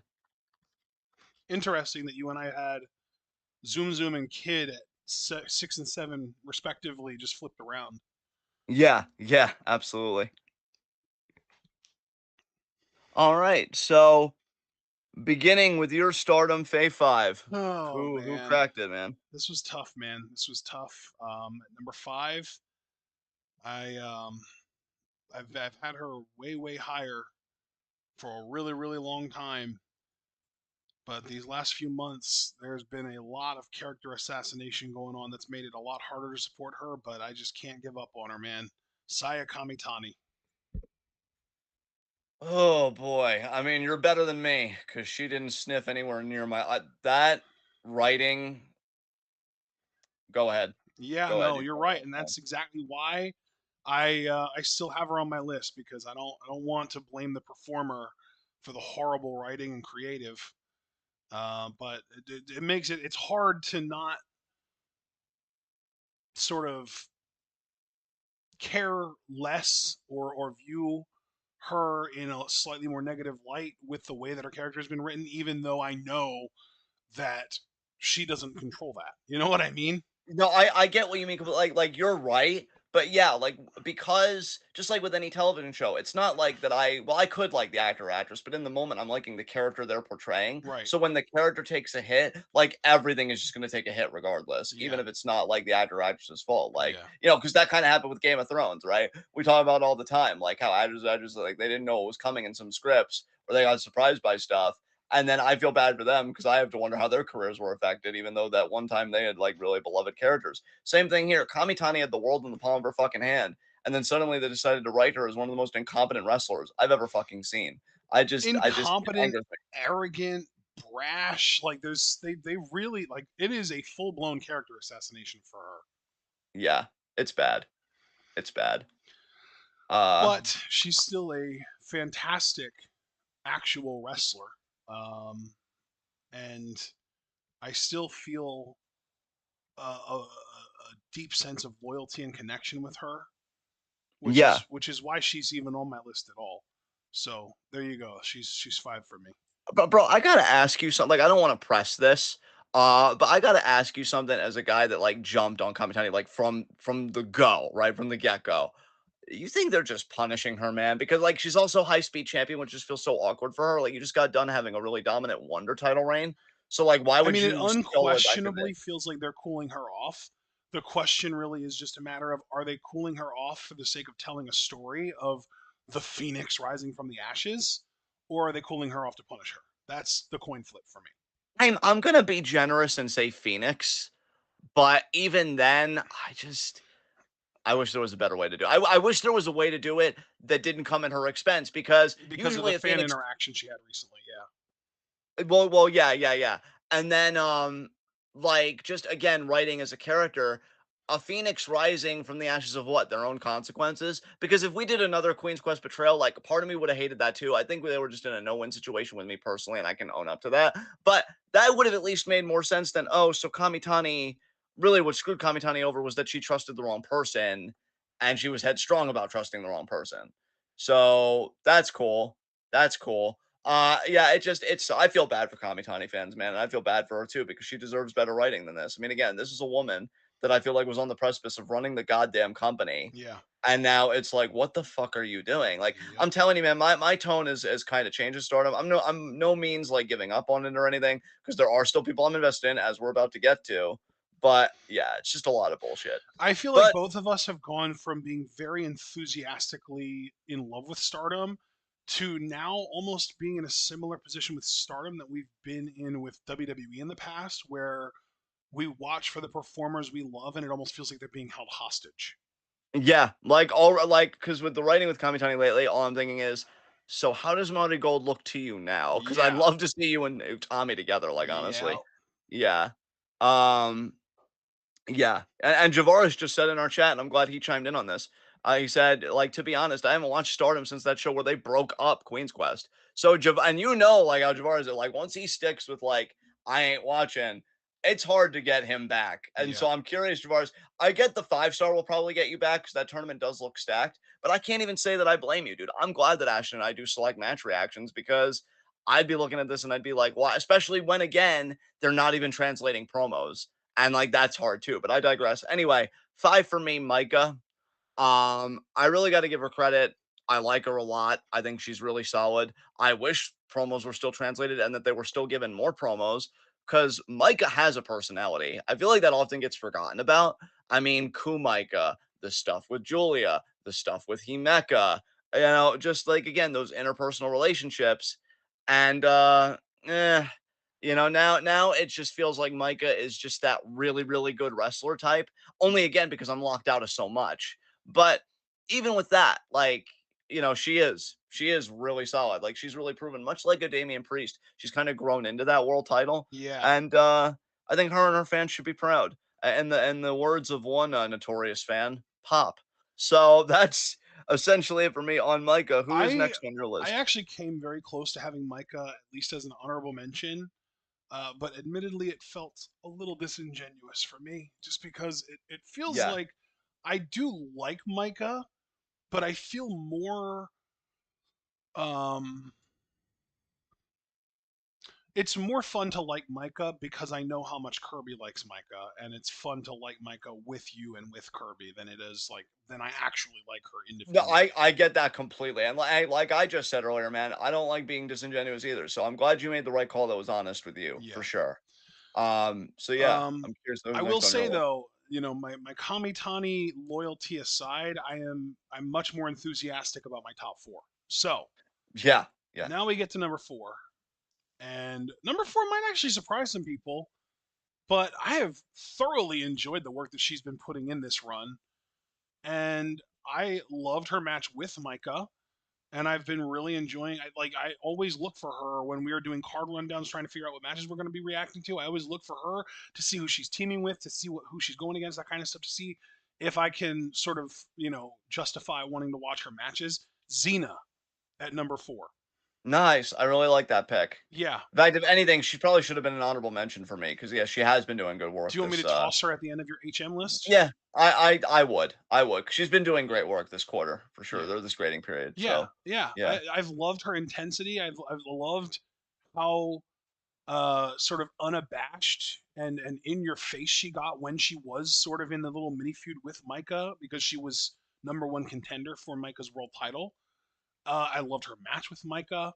Yeah, man, I just feel like Xena has been doing really, really good work over the last few months, and I just really she's one of the women in Stardom that I actively look forward to like seeking out her matches when we do our card runs down, and I'm like, oh yeah, there's a Xena match that she's teaming with like Nina and or Micah or both, and we can like, she's going to go against a team that's not fucking Oedo Tai or God's Eye that we can actually watch that we're going to get into that we're going to enjoy, and I get excited about that. It's like always fun. Yeah, definitely. Definitely. She's really like I'll tell you, man, that is one good thing about Stardom these days. This second Xena run has been very illuminating to me because I always thought she was like good, but this second run, I'm like, maybe great isn't out of place either. Yeah, Yeah, yeah, I agree. yeah, she's she's really something, man. All right, next for me in the Stardom list. Actually, this might surprise some people because I give her flowers, but never really in this way. Number four for me is Mayu. I've enjoyed her Ooh, work this period. I mean, look, it's funny. Um, it's funny that we might actually be in a play. In fact, we can just going by this list, we can objectively say it. It is now Mayu at the top of the heap of the Freedom, and then Io, I guess, in two, and Kairi doesn't even place.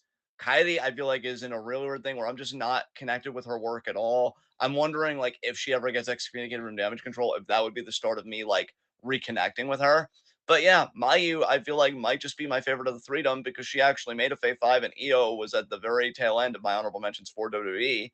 And yeah, I love how clean all of her shit looks. I love how the few times she does botch, she doesn't like getting her own head about it, and she's very quick to recover and keep a match going. I think she's very endearing. I think she's one of the few people that when you look at all the success she has, you can honestly say to yourself that she earned all of that success. Um, I wish she'd drop the IWGP Women's Championship and do something else.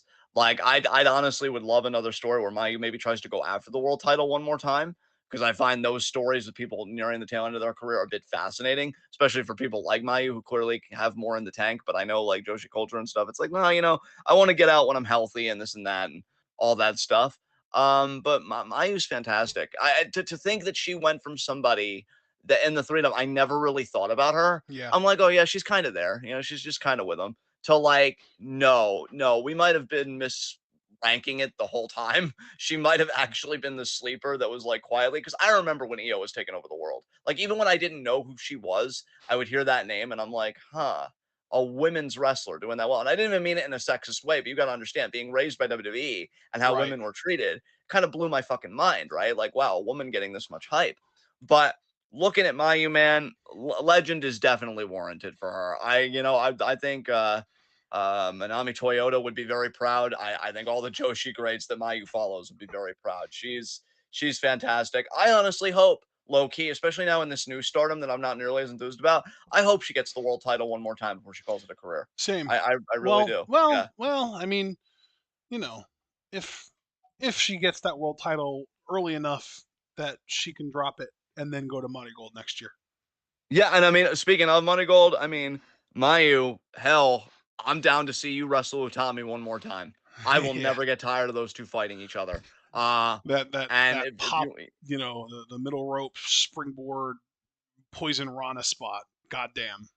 yeah, exactly. Dude, she's insane. So yeah, that's next for me on my stardom list. Who's next on yours? Oh baby. Now we're getting into my actual faves, the women that show up pretty consistently on my lists. Xena was a new addition. Kamitani's usually higher up, but they've been destroying her creatively. Now we get into my top three, which is a top three that is pretty consistent over time. Number three for me, though, is someone who's usually higher in my top three, and that's Hazuki. Okay. Okay. Very interesting. Truthfully, this kind of comes back to the whole get better friends thing. Yes. She's fantastic individually. I love her as just an individual talent.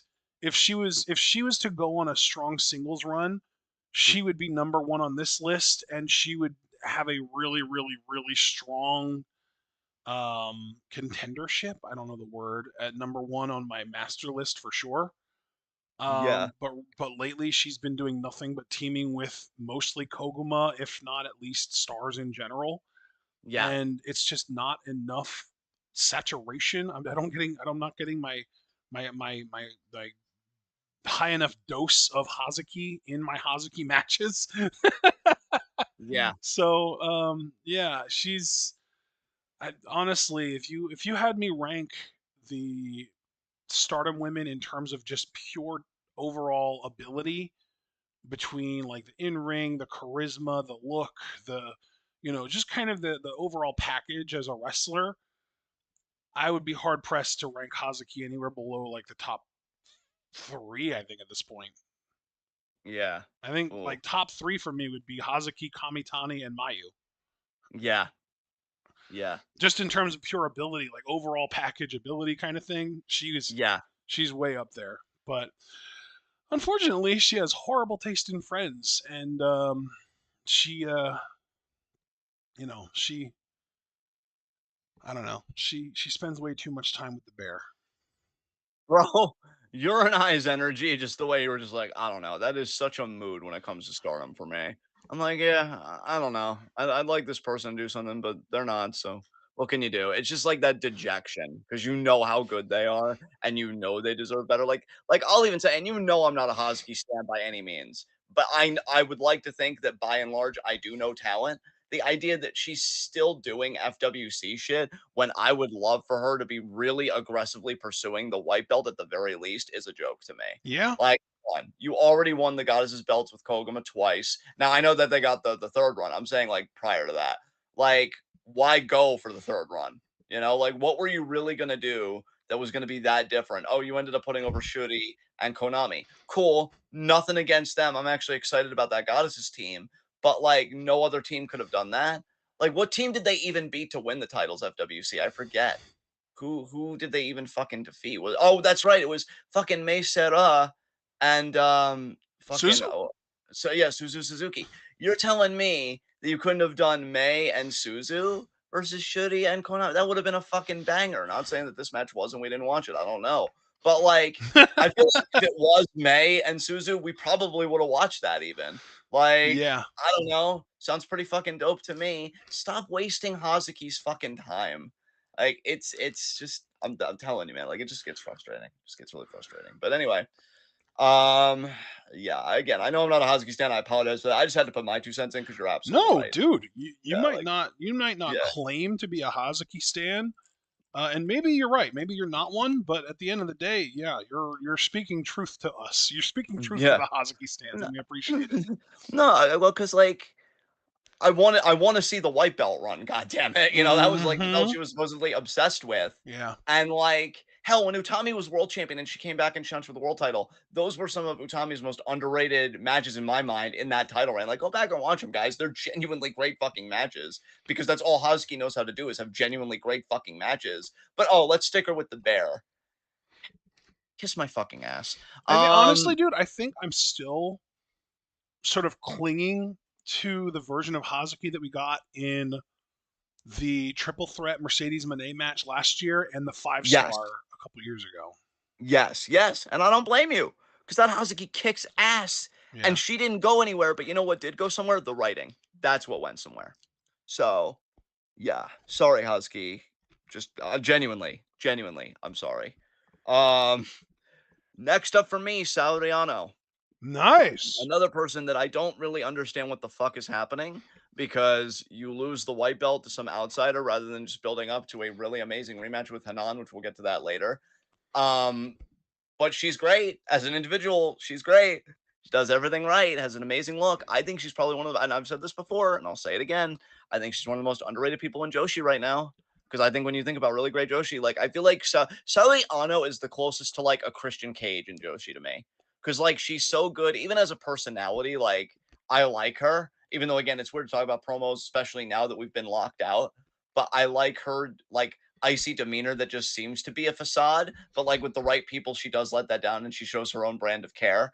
And in the ring, she's impeccable. She actually makes wrestling seem elegant, especially with her bridge work. And yeah, now she's no longer white belt champion. I don't know if her and Poi, I feel like they're gonna go after the goddess's belts. Good luck. I mean, that at least is a story, right? I get that at least. I can't be like, oh, I don't understand it. No, they never lost the titles. This honestly should have been addressed a long time ago. I'm just relieved that we are addressing it. We're not just totally sweeping it under the rug. But yeah, I don't really know what you do with Saudi after that. But yeah, she's great. She's great. I really just can't believe her white belt reign ended like that when like I thought Saudi would be the perfect person to give Hanan that rub, especially because their first match together was so fucking good. But no, let's just, let's do something else. That's cool. That's cool. So who's next on your list? We're doing number 2 next. Okay, so yeah. I will say, you know what, before I say that, I'm just going to rip the band-aid off. Number 2 on my list is Mina Shirakawa. Okay, yeah. Yeah. And I will say that this was slightly influenced by AEW because I feel like she's been doing great work there. She's been doing Yes. great work in AEW. But in my mind, she's still a Stardom wrestler at her core. And she's done more work for Stardom than AEW for sure over this time period. And I feel like she's probably done better work in Stardom than she's done in AEW. But from a character perspective, her AEW work's been fantastic. She's gotten super over in AEW. Now, granted, I'm just going to say it again, ripping the band aid off. I think that the reason she's over in AEW is because of how fucking horny AEW's fan base is. Yes. And Mina's hot and she has her boobs out all the time on that show. Yes. Like she's always wearing super sexy clothing when she comes out to rescue Mariah or whatever. Like Yes. it's you know it's gratuitous, honestly. Uh, Yes. but it fucking works clearly because not only is she super fucking over there, but she's popping ratings there. And she's got social media going crazy over her. Like the "We Want Mina" hashtag is something that's been around for a really long time now, and it's driven by one of her earlier appearances in AEW, and it followed her all the way up to her title match against Toni Storm. And even though she lost that match, there was the whole angle afterwards with the fucking triple kiss with Mina, Mariah, and Tony. And I don't think we've seen Mina on AEW since, but we might end up seeing Mina more on AEW this summer or later this summer. And I say that because she's not in the fucking 5-star.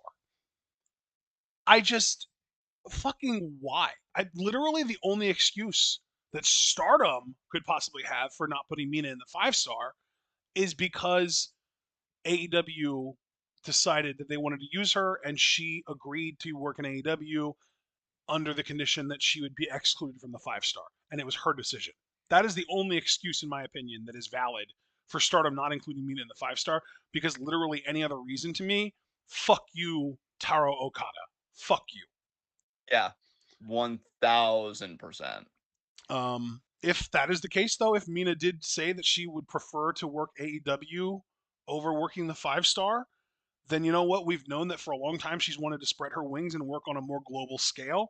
And if she wants to see if she can make a US run work, more power to her, honestly. I would have preferred to see her in the 5-star, but if it was her decision, then again, more power to her. I hope she succeeds. I hope she does well. I would even love to see her win a title in that shithole company if it means getting her a bigger platform and more of an audience and more fans, and potentially bringing some of them back to Stardom potentially. That would be really fantastic for her. But yeah, Mina is just one of the best overall performers in the world of wrestling, period. Like, regardless of, like, she crosses all boundaries, gender, ethnicity, anything. It doesn't matter. She's just one of the best performers in all of wrestling, period. She's fantastic. I also had Mina at number 2. Sick. So, yeah, I think you really encapsulated everything Yeah, you perfectly, should have bro. said earlier. We could have splooged together, brother, I know, like we but did over like Oba. I know. I feel like everything I've said about Mina though, it's like that hasn't changed, but I feel like because she's been more AEW focused, like her Stardom emphasis has kind of cooled down, understandably. I've liked the AEW stuff, but like you, I'm disappointed about her not being in the 5-star. You definitely had a very mature tact about it and a great temperament about it, which is why I'm going to copy paste your words. Because for me, I essentially agree, but I'm a lot poutier about her not being in the 5-star because I'm like, you're in a faction where the leader's the world champion. Like, you're right there. You're right there. I just want her to be red belt champion, but I'm starting to wonder if that's ever even going to happen. It really sucks when you have to give up on dreams in wrestling. But yeah, she's fantastic, man. I do have to wonder too if Mariah wins it all in, if like Mina's gonna want another crack at the title, but against Mariah, we already know she has no qualms putting over Mariah. She did in the 5-star. So Yep. that would be really cool. And yeah, I'm just excited for the future of Mina Shirakawa. She's worked her ass off. Whatever she wants to do in this business, she deserves to at least get a crack at.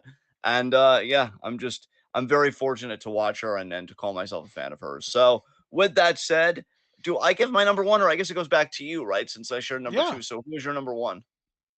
And I know for a fact that we won't share this one because my number one is somebody that was in your honorable mentions, May Seda. Excellent. I figured she would be. Yeah. Yeah. Yeah, at the end of the day, Stardom is, at this point, because we have been locked out of promos, Stardom has effectively become Joshi PWG for us. There are no storylines that we can follow effectively, not really promos that we can follow effectively. So at the end of the day, it has become an in-ring product for us almost exclusively.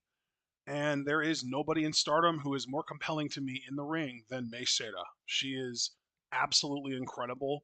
To me, she is the type that if you would give her 10 minutes to cook against literally anyone on any US roster with television and let her do that on their TV show, she would instantly get over and become a fan favorite, and everyone would love her, and the company would want to sign her on the spot.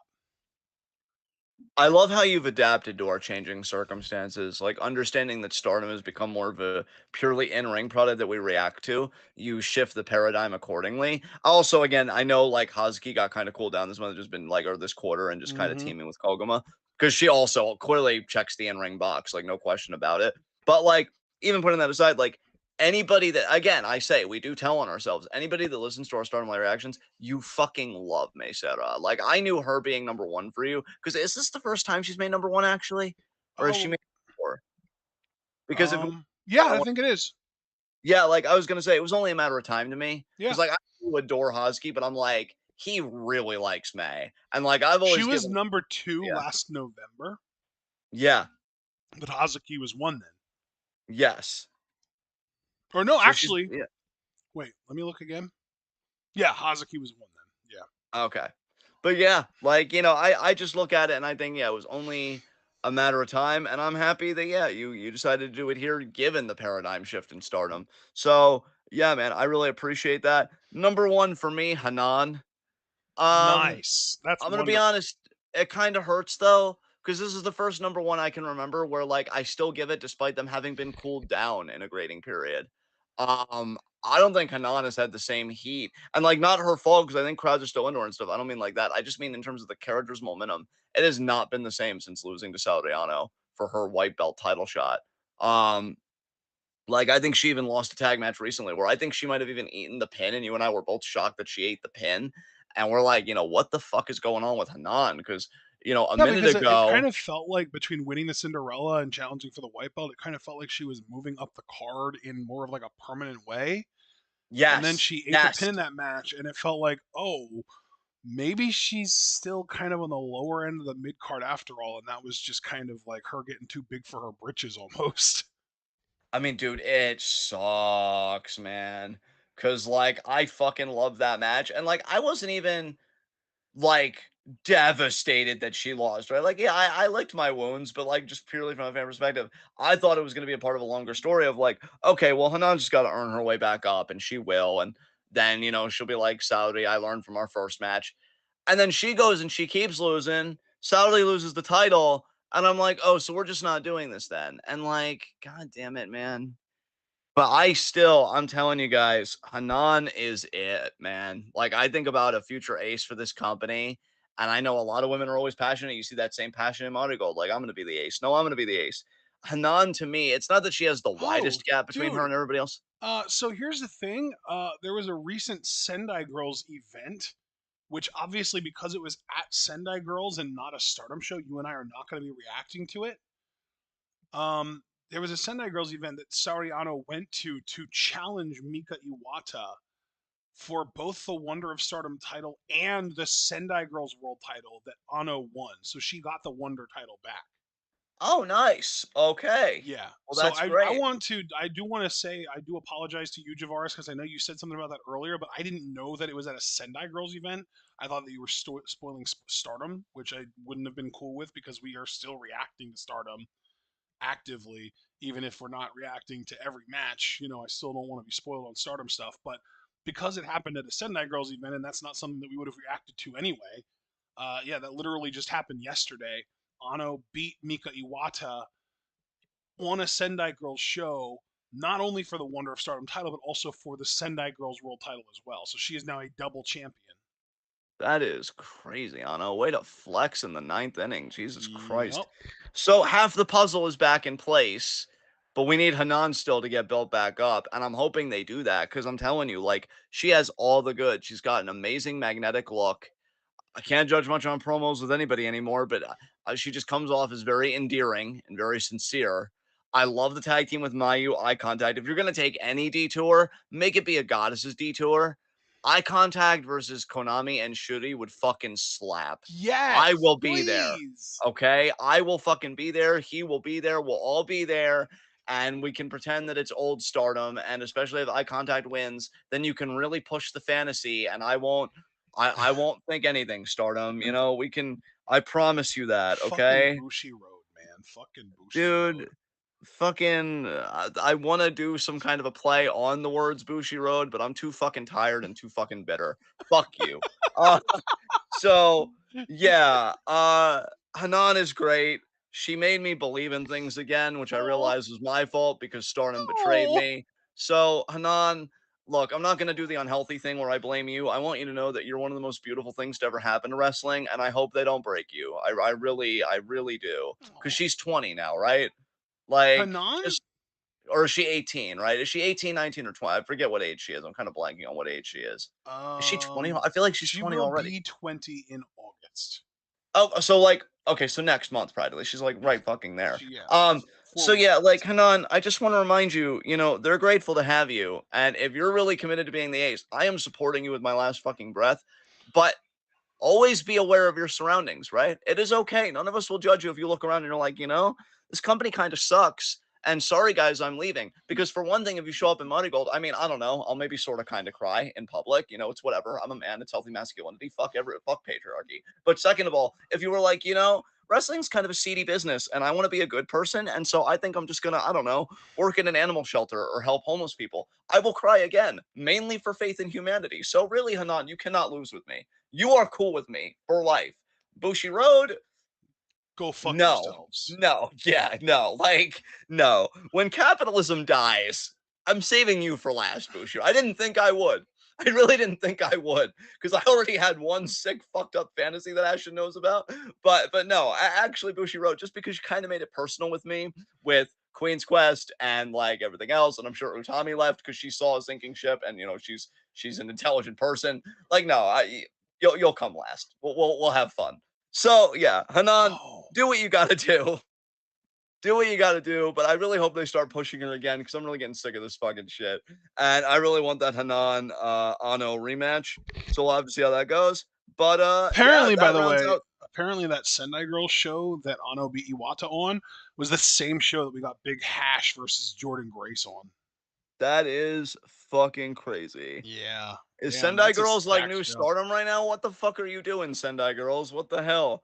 I want to look up and see what else was on that show because I feel like wasn't there another crazy good match on that show? Um, maybe not. Never mind. Oh, okay. I thought that Fair there enough. was I thought that there was a third match on that show that was like, oh my god, but there wasn't. It was just those Okay. two. Anyway, Yeah, Marigold is next. So, yeah, it is, and I think you're going first this time. okay. So I only had 4 honorable mentions here. Oh, Because it is a smaller roster, and again, I never want to be disingenuous. So starting at number 9, I guess, 'cause 10 is vacant until somebody takes that place in my heart. Sari, then Yuzuki, who I've really grown to like so far in Marigold. She might even become a future fave, honestly, depending on how it all goes. Bozilla, which I know will shock a lot of people that she's that low in honorable mentions. Koki and Mirai. that's 5. Is that 5? Oh, wow, then I did it then. Cool. Wow. For some reason, I counted it as 4. So, no, that is a full roster. There you go. Yeah, so Sari at 10, Yusuke at 9, Bozilla at 8, Koki at uh, 7, and then, yeah, Mirai at 6. So, there you go. Fantastic. Nice. All right. I love it. Interesting though, because I actually have Koki lower in my honorable mentions than you do. That is certifiably insane. What? Oh, That's John, so take a funny. look at this girl. She's so like she's the future, man. I'm telling you, she's got that look. She's great. Oh, who is she? Kogi. Oh, yeah, cool. And then I finally pay attention, and it's like, oh man, she's really good. And you're just like, yeah, she's all right. No, Yeah. I'm just kidding, but like, yeah, No, but literally though, yeah, like it's one of those things where like when she was in Actress Girls, I was like focusing so much on like what she could be that I didn't really pay as much attention to what she was because I just felt like, oh my god, she's got so much room to grow. But now that she's in Marigold and we are watching her sometimes multiple times a week, I'm like, okay, can she please get better now? yeah. And it's like this feeling. It's like the bloom. It's off the rose. Yeah, it really Man, is. I still have her at 10. I still have her in my honorable mentions. She's just at the that's bottom. cool. No, no, that's Uh, cool. Yeah. number 9, Julia. Okay.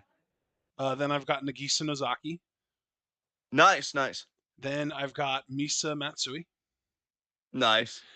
And I just want to apologize to you because at the very top of my honorable mentions, which means not in my Fave 5, is Utami Hayashishita. You know what, man? I get it. I get it I the because aura's just gone for me, man. I love her still, but I just feel like the aura's gone. yeah, and you know what? I can't even like if I'm being sincere, I can't even fully disagree with you on that.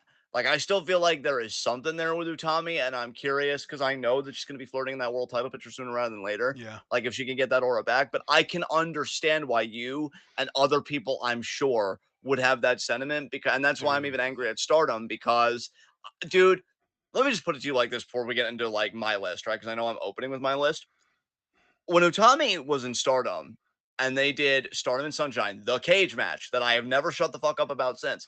Dude, I feel like if Utami's Queen's Quest was really allowed to take off, no injuries, anything, she'd be in the fucking stratosphere right now. Like I feel like that's what is always going to anger me about that run is like everybody I think was primed to go up a notch in that faction. Yeah, Her, Kamitani, like everybody was going to eat, yeah. and then injuries happened, and then Stardom booking happened, and it's just like what could have been, man. That is now. I never used to have like a biggest like what if like like what if Hogan faced Austin. My biggest what if will always be what if that Queen's Quest really got allowed to run and instead of just getting like fucking hampered and with a limp, it sucks. So I get why you say that. But anyway, shifting gears, number 5 on my Marigold Fave 5 list is Nagisa. Really like her. I love her look. I love her attitude. I love her striking game in the ring.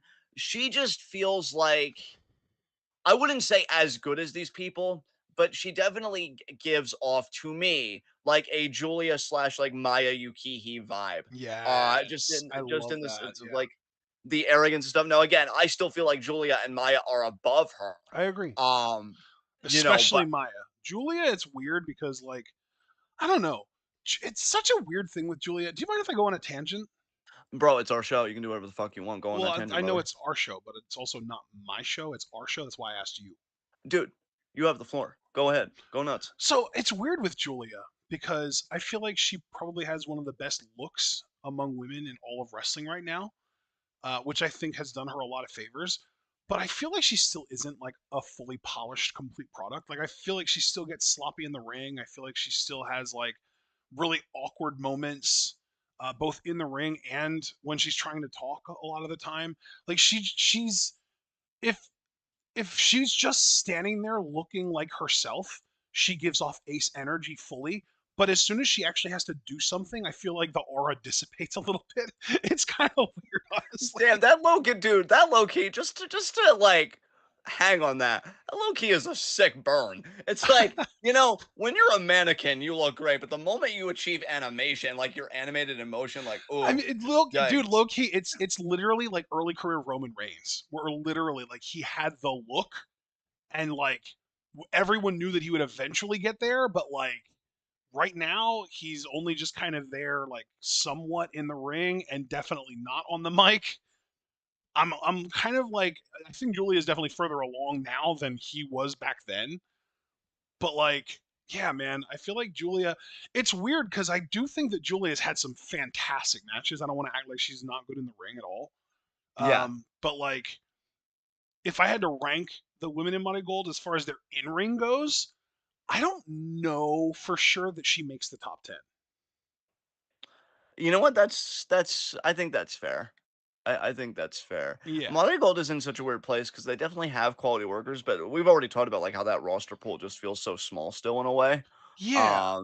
It's Yeah, weird it's too weird. because I expected the actress girls to come in and like feel like rookies, and like half of them are the best wrestlers on the roster. Yeah. That's crazy, dude. I'm sorry, I'm just still thinking about your criticism of Julia and then likening it to Roman Reigns, and then it's like, man, he has such a great look. He's perfect. And then he's like, suffer and succotash. Shh, shh, don't talk, don't talk. That's why they put him in the Shield so we could be like, believe in the Shield, and then shut the fuck up and look cool. That's why. Exactly. No, man, it's yeah. No, I can appreciate. Yeah, but circling it back to Nagisa, yeah, I get that she has an affinity with those women, but I didn't want to be hyperbolic, so I would very much put her at the bottom. And by the way, I want to say as well, just to piggyback off your tangent, if I saw Maya Yukihi more as Maya Yukihi Dude. because you came through in the clutch, I did take advantage of what you told me on Facebook Yeah. for one of our lists. But if I would see her more regularly, she'd probably be in my top three. That woman is Overall, special like to me. global, or just specifically in like the other list? Yes. I'm just gonna say yes because I feel like it'd be both global and other lists, Gotcha. probably. Gotcha. Probably. Yeah. Because Yeah. yeah, Because she's I special. think I agree with you. I think like with Maya, she is a special talent, honestly. I think if she would show up, I honestly genuinely believe that she is kind of a similar situation like with Mina, where if she were to show up in AEW, I would tune in for all of her stuff. Yeah. Yeah. Dude, she's great. Like that feud with Julia, there's parts of it that still kind of live in my head. And I'm like, why aren't I Dude, watching this woman every week? even just Maya's first appearance in Stardom kind of lives in my head rent free because I still remember Julia showing up in like the seating outside of the ring, because you remember it was for the Triangle tournament or whatever it was, and Maya was part of one of the teams. It was her and Mika Ozaki and Ram, and it was her first ever appearance in Stardom. And as she was just sitting there waiting for her turn to talk, Julia shows up in the seating outside of the ring and is just sitting there. And I think Maya might have addressed her tangentially, but like you could just tell that Julia was so gotten to by this woman's mere existence. Honestly, and maybe it's because I am a douchebag, I don't know. But I thought it was really neat that Julia developed a complex. I'm like, I hope you don't get help for that. let it fester. Get some sunlight on that complex. Um, so yeah, why I'm not watching Maya Yukihi every week is a fucking crime, and I'm gonna be honest. I hold everybody accountable, really. But that's a I crisis for think another day, I suppose. it might be an ageism thing, actually. I think it might be like a weird thing because she is in her 30s, like mid 30s maybe. She's. I mean, let me see if I can find her age. Um.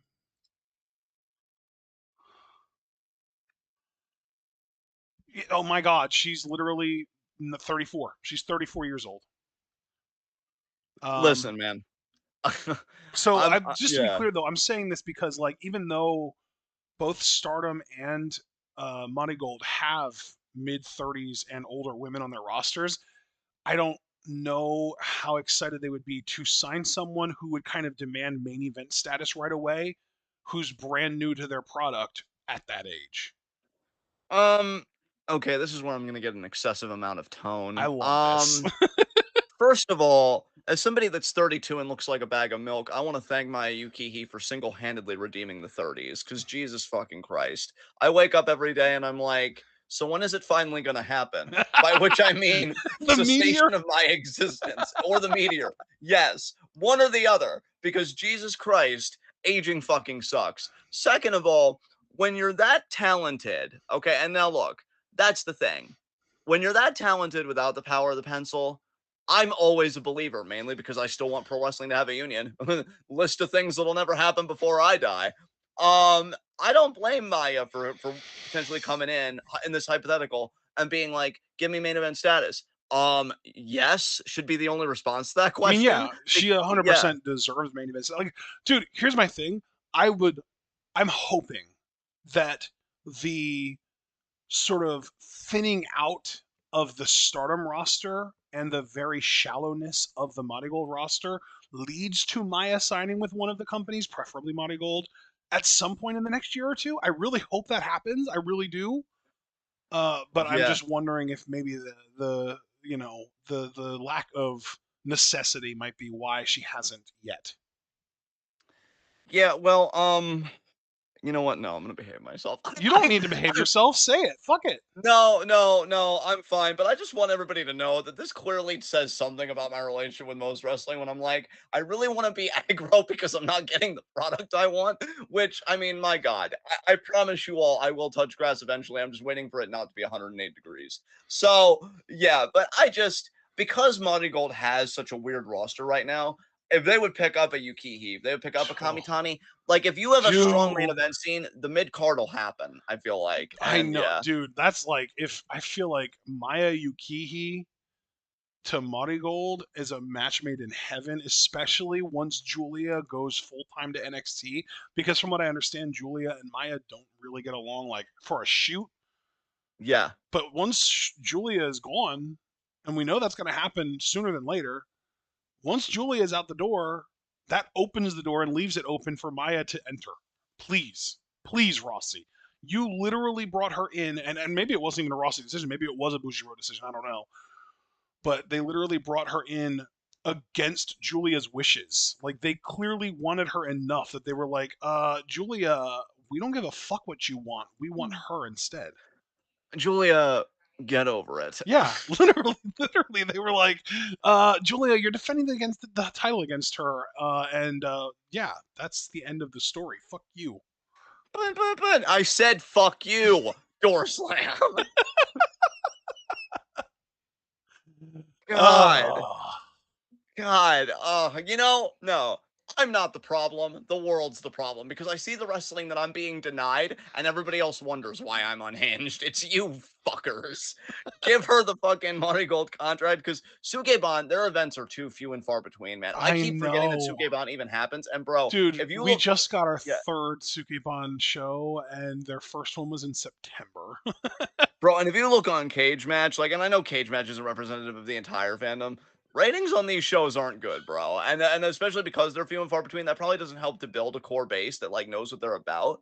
Like, I don't know. You know what though, dude? I don't put much weight. And okay, let me just preface.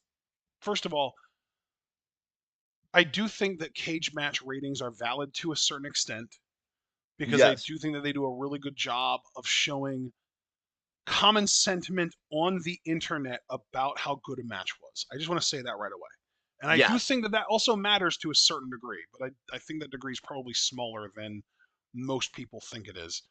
Uh, but that being said, I value them very little in general, and I value them even less for Sukeban because Yes. Sukeban is not out here trying to be like a 5-star match machine. Sukeban is out here trying to tell stories and trying to get a TV contract. Yes.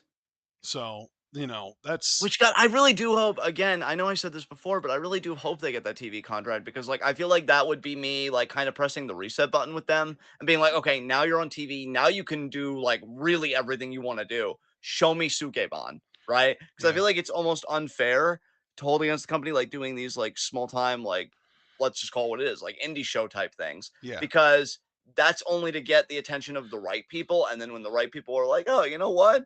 There's a market for this. yeah. I want to see because I feel like they want to do Lucha Underground shit or whatever the fuck. So like, I don't know.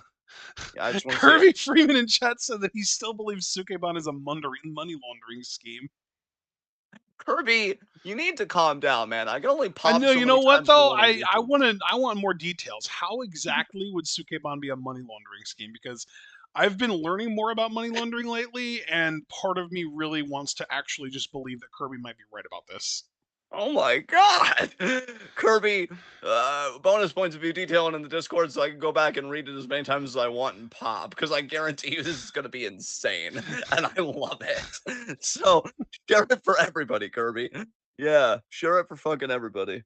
Um, but yeah, I guess this was mine, right? Because I said Nagisa, oh my god, I'm still on number 5. Let me shut the fuck up and we can finally get on with this list. So who's next on your Marigold list? Oh, wait. Oh I feel like yeah. we went into a totally different conversation, and I'm Did like, you ever Jesus even Christ. talk about Nagisa? Well, because I went on the tangent about Julia, so you need to talk about Nagisa because you never really did.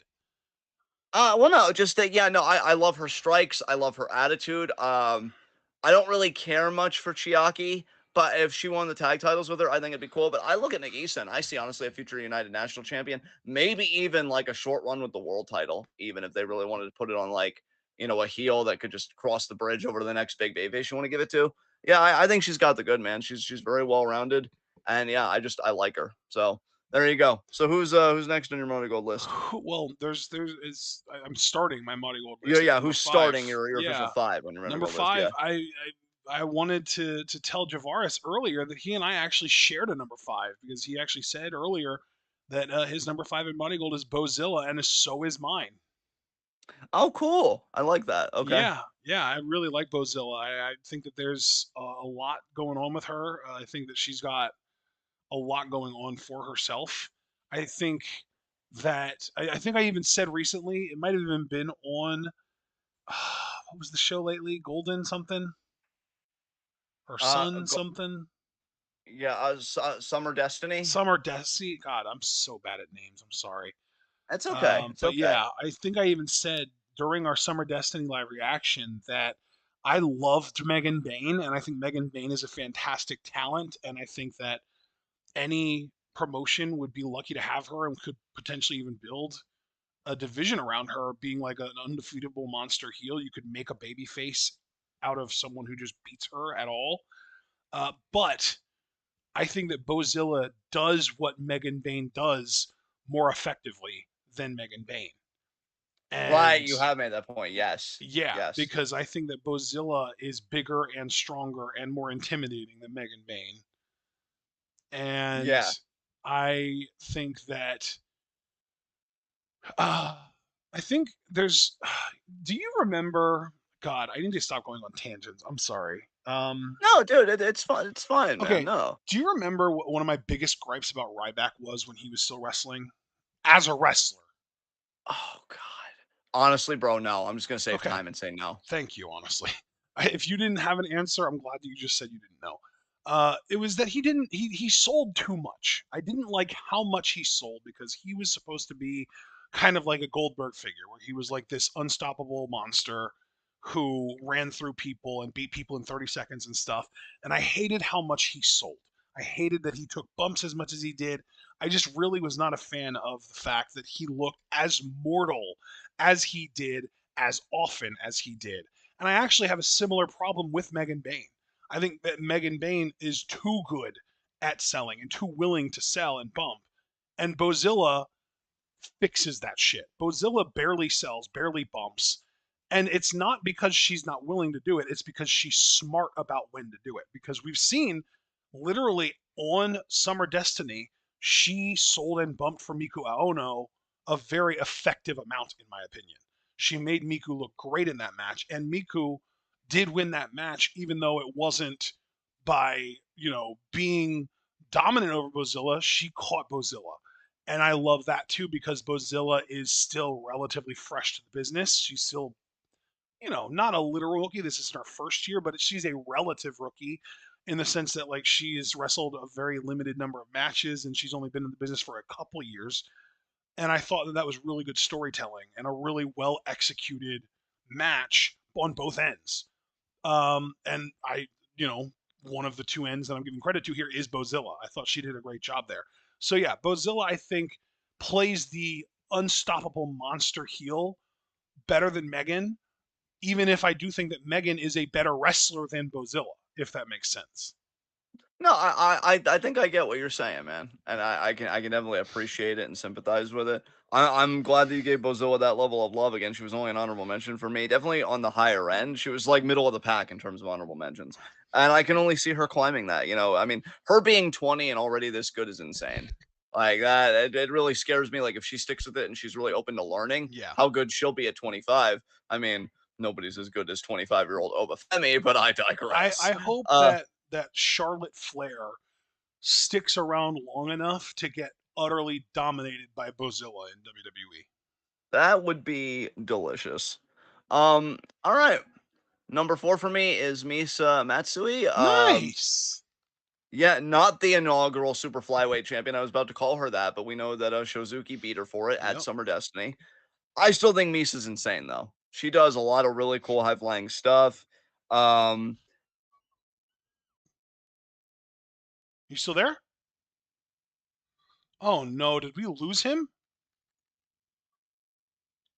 Shit.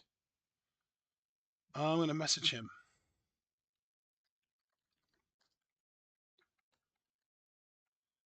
Oh boy. I think we might have lost John, y'all. This is crazy.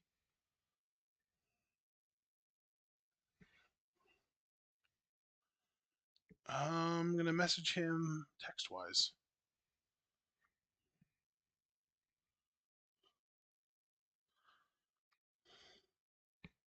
Yep, connection lost. Oh my goodness. Wow.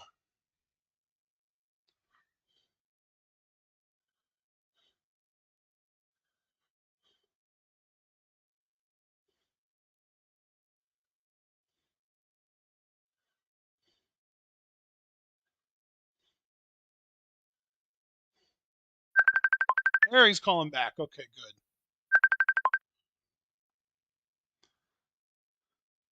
hey, we still live? Yes, we are. Okay, what do I need to go over my pick again? Because I don't know how long I We heard your pick as Misa, and we heard you say that she did not win the super flyweight title, that Natsume Shozuki did, and you dropped off sometime after that. I see it is storming over here, so everybody get ready for me to lose power permanently.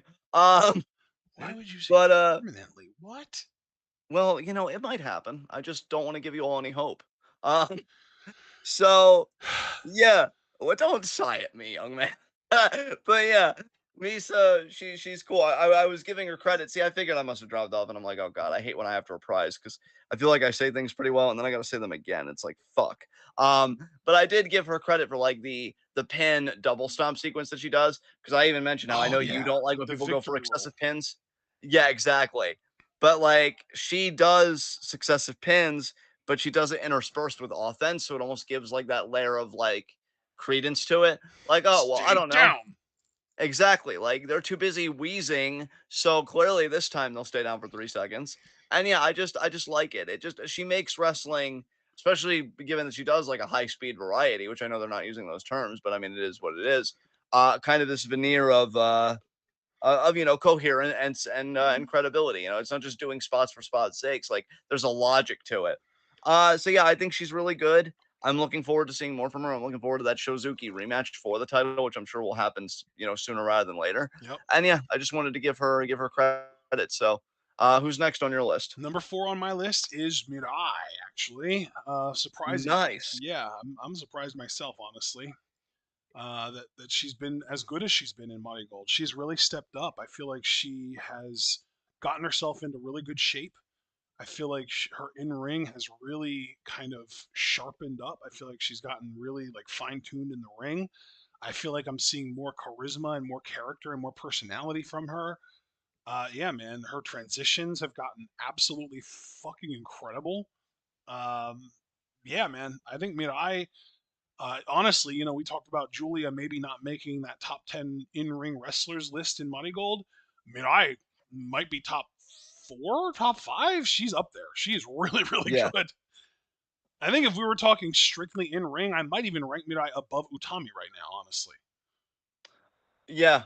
Yeah, I could see that. I don't even really feel the need to contend that too strongly. Mirai, I definitely think has stepped up her game. I think she's had a fire lit under her since coming to Marigold, and yeah, it's just been very interesting to watch her be the performer she's been in that company for sure. Yeah. All right. Next for me, God, it is really storming out here, y'all. Um, all right, would be Natsumi Shozuki. I had her above Misa. Nice. I love what a striker she is. I love that she's the first super flyweight champion. I think she's going to be a great representative for that title. She just got a mean streak to her, but also seems like kind of a sweetheart, oddly enough. And yeah, again, this is just purely more of an in-ring thing because nobody's subtitling anything because other languages. What's that?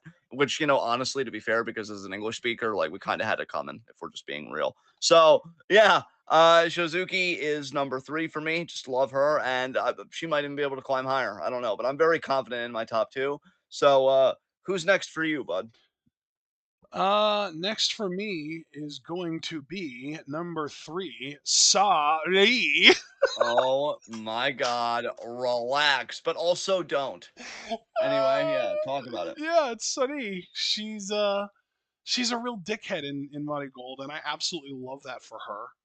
She's become quite the effective bully character, and she is the inaugural world champion, which I just love because literally she's been saying for months, it feels like, it might just be a month, that when Julia leaves for NXT, she'll take over the role as ace of Marigold, and Marigold will be just fine with her in that spot. And everyone's been like, huh? What? No, you can't be ace. I'm going to be ace. And meanwhile, she shows up and wins the world title like a fucking boss. I love it, man. I fucking love Dickhead Suri. It's great. I like Marigold Suri far more than I've liked literally any other version of her that I've ever seen. And this is the 4th company that I've seen her in now because we've seen her in TJPW, we've seen her in NXT, and we have been actively seeing her for the last 2 shows now in Sukeban. So now, yeah, Marigold Suri is the shit, and I absolutely love her. And I'm very happy that she is the current ace and world champion of the company because she is a fantastic obstacle for somebody to eventually have to overcome. And I wouldn't be surprised at all if that was actually Mirai or Utami, or I don't know who else it would be. Honestly, those are the top 2 contenders to me right now. Yeah, yeah, man. I think you said everything perfectly. And yeah, you're definitely right about her attitude. It's great. She's singing "I just can't wait to be Ace" with her whole chest. And who gives a fuck about Mufasa in this case, Julia, in her mind. Oh, She's both Kirby and I symbol. shared a number 3. Kirby had Sony at number 3 as well. Oh, nice pop. All Yeah. right. Uh, all right, Javaris. If you're saying your wife isn't your number 1, I have a feeling I know who is your number 1, and they're my number 2 if I'm right, and that's Miku Aono. Um, Whoa. yeah, Okay. Your loyalty. Okay. Yeah. Okay. We're yeah, good. yeah, yeah. Dude, I will say though, if Utami wasn't in this company, Miku would be 1. I I genuinely thought am, she was going to be already. I genuinely yeah, thought that you were going to have Miku at 1 here for sure. I am low key. I won't say I'm obsessed with her per se. I'm obsessed with her theme. Thank you, Kirby, by the way, for hooking us up with her theme because I have listened to that shit multiple times a day for the last few days. Nice. That theme right now is easily my front runner for theme of the year. That's awesome. I I love that for you. fucking love it. It is just I don't know. It's just everything Japan and anime and good and wholesome. And I'm like, the world's burning, but I'm just Nice. gonna forget about it for 3 minutes while this song is playing. Nice. Uh, but then you look at the wrestler, and she's great, Oh, man. Like, dude, I oh, just realized I was so stunned that you had Miku at 2 instead of 1 that I forgot to even mention that I also have Miku at 2. oh, excellent. Then I'll say what I'm gonna say, and then yeah, you can just chime in because I'm very curious your perspective on her because I know we can look at two different competitors and agree on liking them. Sometimes like them for different reasons. Yeah. Um, I think she's a great striker. I love like when she gets technical. She just seems very complete right now. Her winning the United National title and doing it in such a way to win two matches back to back Yeah. tells me that maybe even Marigold's thinking low key, like we thought Utami or so and so was going to be the ace, but Miku was actually the real ace all along because that just seemed like ace shit that she pulled Yeah. off. So don't think I'm not seeing it. Don't think I'm not thinking about it. I love that she uses the Styles Clash. Again, I wish promos were translated because it seems like even just hearing her tone and her voice that she cuts very spirited promos. Yep. Even though I don't know what the fuck she said. Like, I'm literally that one guy's like, yeah, Miku, you tell him. She literally called for the invasion of a neighboring country. Yeah, Miku, you tell him. Wait, no. And then, it's like I get in trouble somewhere. But yeah, that's why if you're ignorant, just maybe stay out of it. I don't know. I never do, but be better than me. What the fuck are you doing? So yeah, Do as she's I great. say, not as I do. Yeah, Malcolm Bivens said that once. And are we gonna tell him that he's wrong? No. What the fuck? So and now, of course, going back to Stokely Hathaway. Uh besides the consequences of besides my own actions, what did I do to deserve this? Just king shit. But yeah, Miku is fantastic. I really don't know like how her United National reign is going to go. I even wonder if like she could still drop it to Bozilla because I heard Bozilla is sticking around, whereas Zeta Steel, her contract is up. What is it by the end of the year? I thought I saw, or like even sooner than that. So Zeta definitely, I think is maybe thinking NXT or AEW or somewhere. But Bozilla is going to be sticking around, so that could be fun.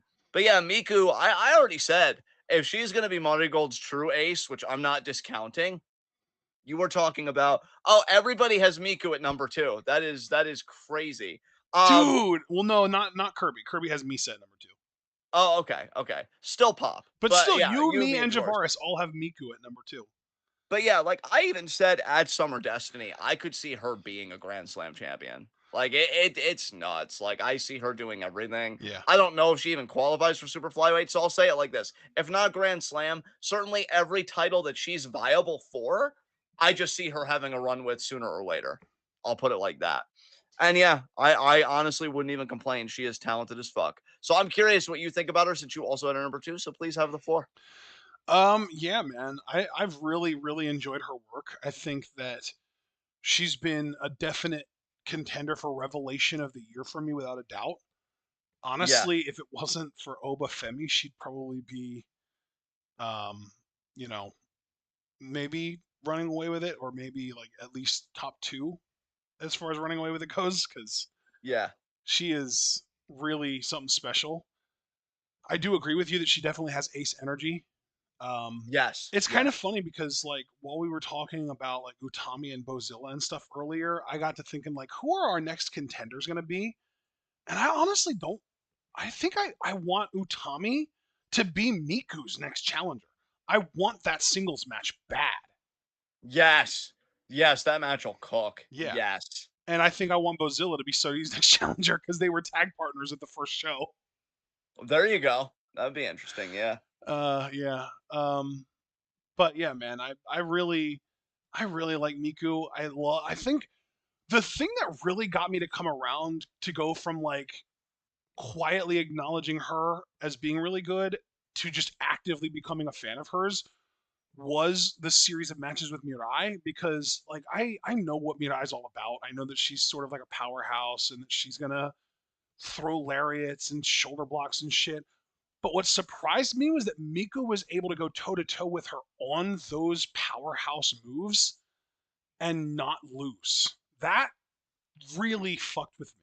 Like I really because I've always kind of just seen Miku as like another like almost like a Saudi Ano type, like the technical sort of finesse type wrestler. I didn't know that she could get down and dirty like that with the power stuff. And that like that showed me a whole other side of her that I wasn't ready for, and that just really shot her up in my books a lot. And then you kind of compound that with the amazing performance at Summer Destiny with the two matches back to back, the great match against Mirai, and then the really cool performance against Bozilla with the roll up pin and the win of the Wonder or the United National title. Just yeah, man, she really is a really good, really I shouldn't say good, a really fantastic, really complete performer. And I definitely think that with Julia gone, the race for the ace has to include her in it. Yes, 100%. 100%. So talk about Utami. Yeah, it's funny because Utami for me right now is what Kamitani is for you in Stardom.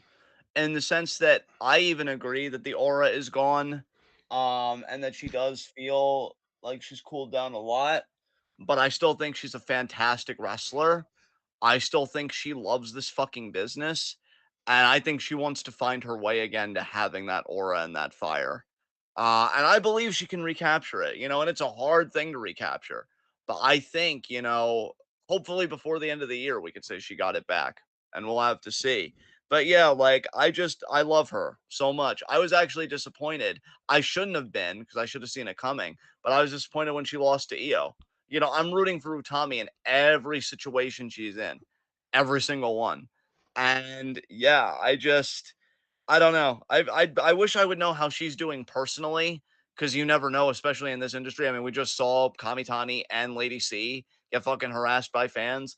I don't know what pressure Utami carries on her shoulders, what goes on in her head, but I feel sad for her. Kamitani isn't there. I don't know how many friends she even has in that Marigold locker room because I'm guessing she had quite a few in Stardom. She was there for years. And like I feel like her aura is gone and maybe she feels the same way. It's not easy right now. And I would also say it's not easy being Kamitani for very similar reasons, honestly. And so that's why, like in my fanfic, I just want to bring them back together so that they can love each other through it and just it would all be okay. Because as long as sisters have each other, there's nothing we can't do. Yay! And we do the montage and the musical number, and then I cry a little or a lot, whatever. And we do the damn Whatever. thing. Fuck. Yeah, yeah. I'm rooting for her. I'm rooting for her. I think Utami. I don't want people to forget how good she is. I mean, this was somebody that carried a world title and was one of the best looking world champions I had seen in years. Honestly, I think if the reign wasn't so long and so epic from a storytelling perspective, I would say kind of gave a run like Roman's a run for his money because Roman was fantastic, but I just loved like how Utami really seemed to grow with that title and really mature as a champion, and then just she lost it to Shuri, and then I'm like, okay, cool down, cool down, cool down. Then the big feud of the Wedo tie, and then it just seems like, oh man, it's finally your faction. Let's see it. And just I don't think anything has really been right since then, and it sucks. It sucks. So I hope one day that I can give this number one with my all just like you, oh Tommy, and then like I punched somebody in the face that was like, Dude, but I I want thought that Mika for would you finally. so fucking bad. But, like, I'm also a realist, and I know that that may not happen, and if it doesn't, it's not okay, but it's okay. It's not okay, like, I wanna be excited about number ones, but it's okay in the sense that if it's Utami, that's better than most, honestly. Yeah. Like, I don't know. Of all the faves I've ever had, as a wrestling fan, she's just by far and away the most endearing. Did you have a fave before Benoit? I forget. No, no, he So was okay. my first real So it was one. Benoit, then Morrison, then Kairi, and now it's Utami. Those are your big four, Yeah, right? yes. Which way to go, Joshi, back to back. Yeah, you love to see it. That is impressive. Um, but yeah, I don't know what the future holds for her, but I hope it's nothing but good things because that woman's been put through enough. And to be quite honest, I'm not done fighting the universe for what it's already put her through. Also, I would just like to So point yeah. out the transitions there because, like, Benoit, obviously, you watch WWF or WWE at the time, and that's, its own thing. But then the transition from Benoit to Morrison, it was like Benoit's death, and then you latched on to Morrison in ECW, I assume. Yes. right? But then Yes. the transition from Morrison to Kairi, there's a connection there because Kairi was literally in fucking Lucha Underground while we had Johnny Mundo there. Yes. Oh, And then the Stardom transition, Kairi to Utami. and Kirby, I'm sure you mean well, but like, He no does pop. not. He does not mean well. He is trolling 100%. Listen, I know that you think Did you're you better see than the me message because before that? He said, I'm going to pop big time when Miku hits the Styles Clash on Utami to retain her belt. Kirby, you might think that you're better than me because you're still collecting royalty checks from your cameo in Minions 4 or Despicable Me 4, and you're right. But also, no pop. Go to your room. And that shows how much I love you, Kirby, because how many times as if it was anybody else would I be like, fuck you or eat my ass? And I just sent him to his room. That like I love you, Kirby. Don't do I this. feel like I had Don't to pull do a this. Jimmy Uso and be like, pop, and then answer my phone, and then be like, oh, okay, okay. No pop. Yeah. God, I hope he comes back just to get his ass beat again. Jimmy Uso should make history and be the first guy to make a return, only get taken out again the same It's fucking another night. couple months. Oh no. Yeah, I Roman's not would. ready to come back yet, so they do a temp return for Oh, Jimmy. I'm ready to come back and then come again just from seeing that beatdown. Holy fuck. Oh my god. Fuck you, Jimmy Uso. Fuck you. Um, God, I hate him so much. Uh, So yeah, Utami, and you know what? Now because of that, Kirby, I love Miku, but I don't know. I'm gonna be thinking about that you said this. I'll be like, I'm sorry, Miku. I wish Kirby would have minded his mouth. But we'll have to see how that goes. But yes, my friend, who is number one on your Marigold list? Just gonna recap real quick from 10 to 2. Koki Yamare, Yes. Julia, Nagisa Nozaki, Misa Matsui, Utami, Bozilla, Mirai, Suri, Miku. Would you like to guess my number one? No. You're committing to that no? Yes, I Okay. feel like I put a little device in there, so I have to. Okay. Yeah. Okay. So what do you get when you combine Konami's style and attitude with Io Shirai in 2015? I have a guess, but did you actually? Natsumi Shozuki is my number one. Oh my god, that was gonna be my no fucking way. Really? Yeah, dude. Wow, okay. Talk Yeah. about it. I don't know where Yeah. this came from because here's the thing. When they first introduced the Actress girls, she was probably the one that I was the least excited for. She looked Right. kind of plain to me. I didn't know much of I really actually I shouldn't say much. I knew nothing about her. I wasn't excited for her at all. But literally that first tag match where it was her and Misa against Koki and Chikagoto, immediately she caught my attention because of her style, because of her um, ferocity, because of her aggressiveness. Just immediately caught my attention. And ever since then, every time I see her, I enjoy her more and more and more. And I grow more and more of an appreciation for her. Dude, she is, in my opinion, the closest thing in Joshi right now to, like I said, like a 2015 Io Shirai. It's crazy. Yeah. Yeah. Like obviously she doesn't do the high flying stuff like Io did back then, but as far as vibe goes and like aura and stuff, yeah, man, Shozuki is to me very very similar. She even wears similar attire to that era of Io as well. Yes.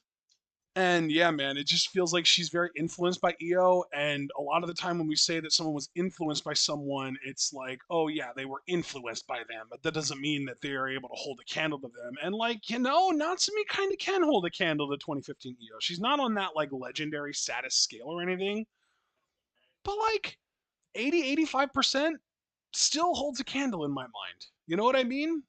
Yeah. Yeah, absolutely, brother. And Absolutely. like, obviously, I'm not going to be, rating her as high as EO in my master list. But as far as Marigold goes, because Marigold is still such like a raw, fresh promotion that has so much growing to do in general, um, she has really just captured me the most out of everyone in the promotion right now so far.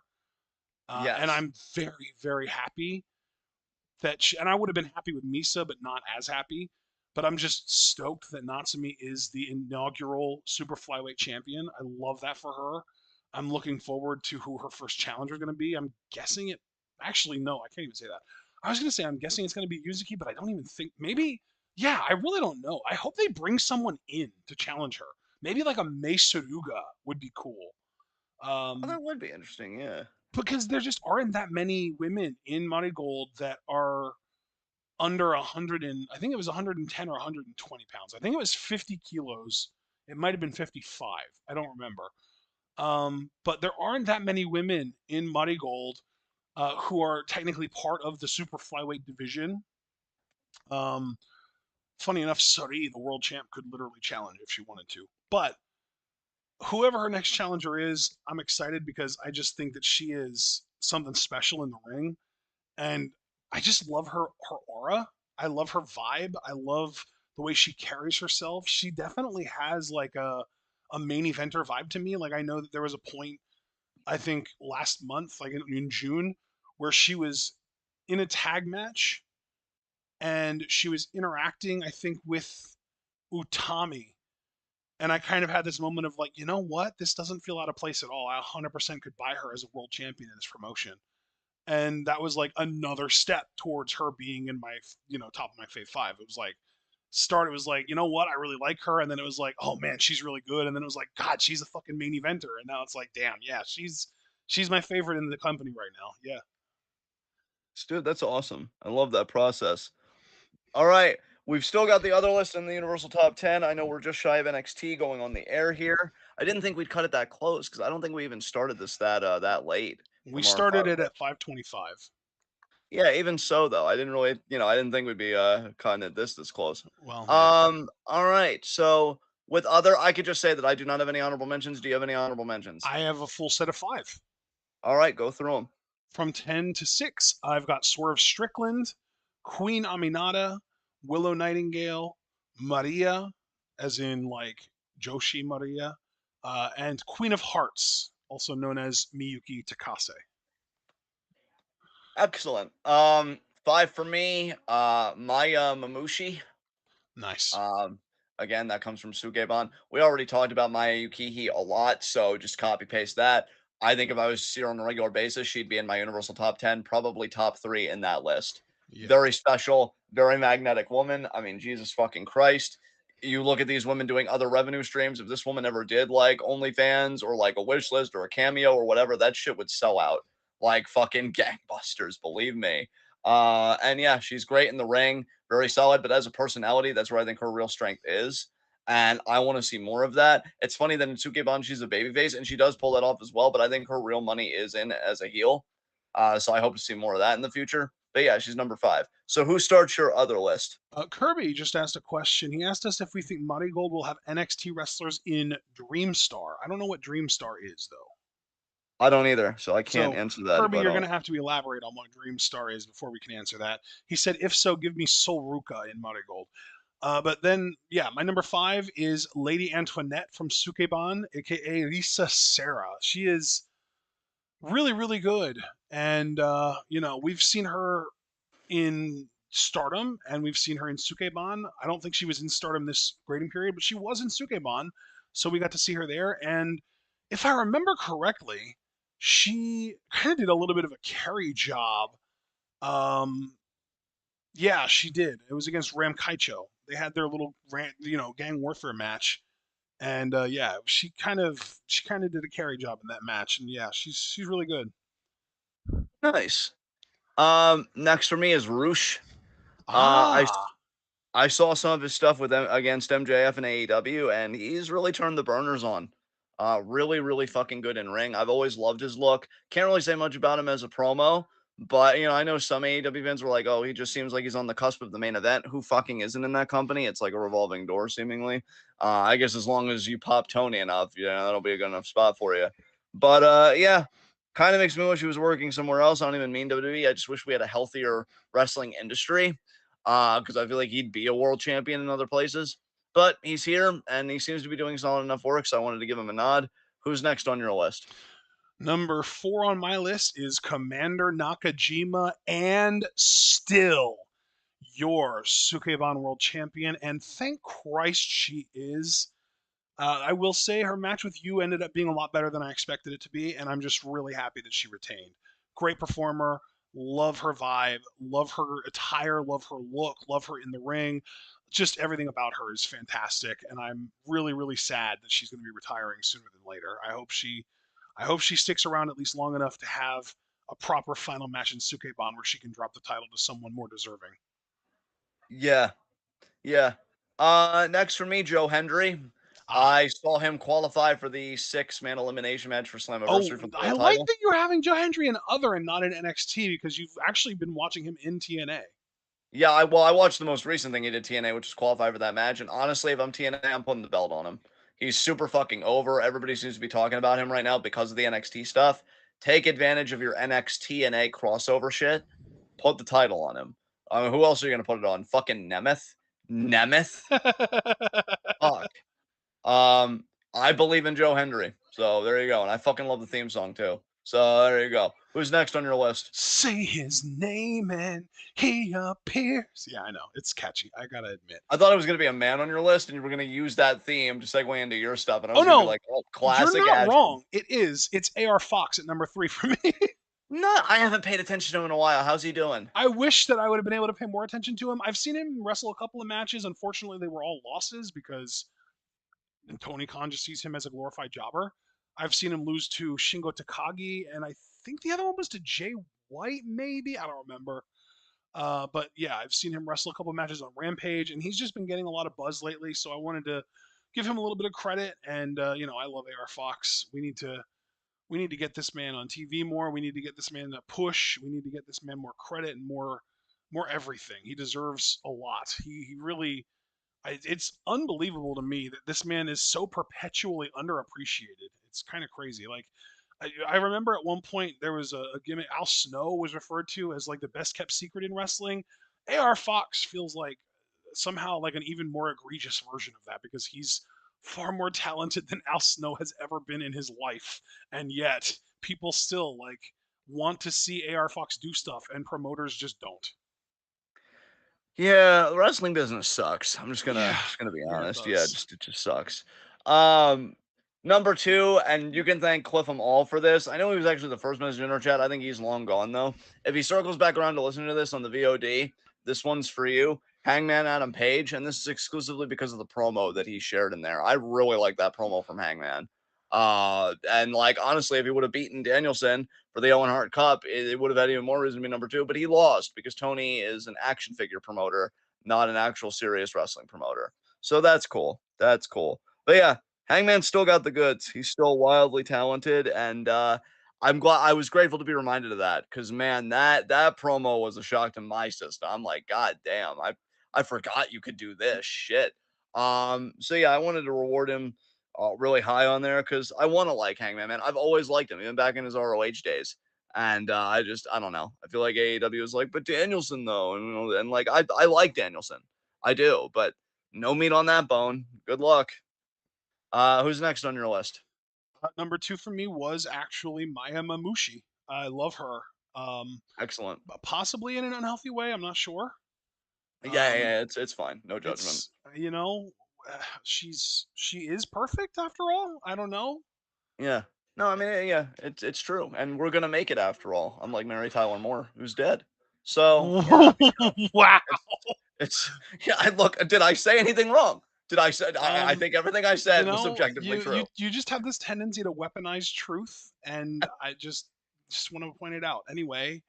But yeah, Maya Mamushi is perfect, and she was also on this latest Sukeban show. Specifically, she had the best match on the show against Sari, and arguably the only match on the show that I would rate at all, like as far as like really good matches though, or as far as really good matches go. I mean, the main event was solid. Like I said, Nakajima versus Yu was better than I expected it to be, but still wouldn't say that that was better than Suri versus Maya. And I'm already giving Suri credit. She's number 3 in my Marigold list. And Maya is just, I mean, how can I improve upon perfection? I can't. I already called her perfect. I can't compliment her further. She's an amazing wrestler. Do you know, by the way, did you know that she speaks English? Yes, Yeah. yes, yeah. She's a fantastic wrestler. She's a good promo. She's got one of the best looks of all time, at least in Joshi, if not in general. Um, Carries herself like a pro and like a champ. I don't know what else to say. She's just the best. Yeah, I don't know what exactly the beef between her and Julia is, but I'm inclined to take Yukihi's side. I don't know. I'm I'm just inclined like, to just believe that there's some level of jealousy going on there, yeah. Which, insecurity at least. like, it's funny if Julia has the insecurity, because like you're getting the WWE money, you're getting the Rocket, and Well, like, she wasn't getting the WWE money when the the beef was going on while they were both in Stardom for that brief period. true, true. But I'm just saying, I would hope that she like made peace with herself and whatever, because I'm not saying Julia doesn't deserve WWE money, Bro, but like if she's getting it, I feel like Yukihi also deserves a check like that in like a big company. I'm gonna She just tell you is. this right now, by the way, as a tangent. MSK is going fucking crazy, or not Oh, MSK, I have it on, Rascals. brother. It's funny you Oh, mentioned you that, 'cause do I have it actually on have both good, of yeah, because yeah, I Wes just have it especially, Wesley's going fucking nuts. yeah, I just have it on mute so that I can hear you and still be able to talk Yeah, calmly, and there is Joe Hendry for some reason. What the fuck is yeah. going on? I don't Um, know. I hope he doesn't betray the good guys here and like join up with Gallus. That would suck. no, no, no, my phallus. Alright, I anyway. But, yeah, so Maya Key was your number 2, so that would leave my number think we probably 1. have the same number one. Yeah, Mariah May, right? Correct. Yes. Yeah, of course. Fuck you, Tony. Fuck you, Both Tony. Tonys. And Yeah. really, I do want to very explicitly say fuck you, Tony Khan, because while I am not a big fan of Tony Storm, and I wouldn't be surprised at all if it came out that she was a really shitty person, I don't explicitly have a problem with her right now, and she has actively contributed to helping Mariah get over in AEW. So no, fuck you, Tony Khan, Tony Storm. I'm letting you off the hook for now. I'm still side-eyeing you because, I don't know, I believe Thunder Rosa and the shit she came out with, and I know Tony was implicated in that. Yeah, yeah. Not as Fuck much you for as that, but like for yeah. this, I'm letting you off the No, yeah, no, and that's fair. That's definitely fair. Um, hook. yeah, I don't Mariah. know, but no, I'm sorry, what did you say? I just said Mariah.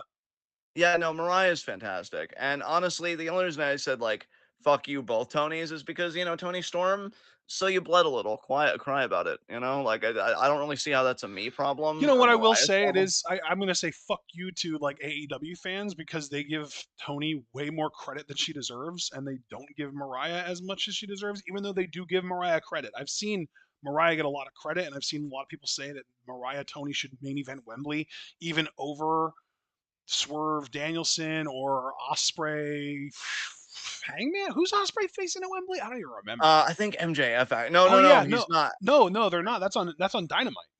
Yeah, I have no idea. I don't I know have either. no fucking idea. But Yeah. regardless, I've seen a lot of people saying that Tony Mariah should main event, and I definitely agree with them, and I'm proud of AW fans for finally getting behind a women's match. That's awesome.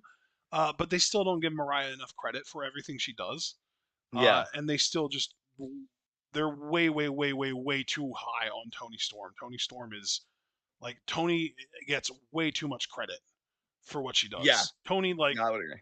the gimmick is annoying more than it is entertaining, and her promos are basically vulgar for shock value sake, and it apparently excites people, and I don't get it. Anyway, um, but still, Mariah, amazing, wonderful, perfect. Hopefully, if we do get to see her with Mina more, I really hope that that relationship also stays positive. I don't want any betrayals.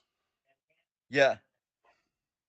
Um, so yeah, I just think Mariah is fantastic. I really hope that she wins the title. I think we've known how good she is for a long fucking time.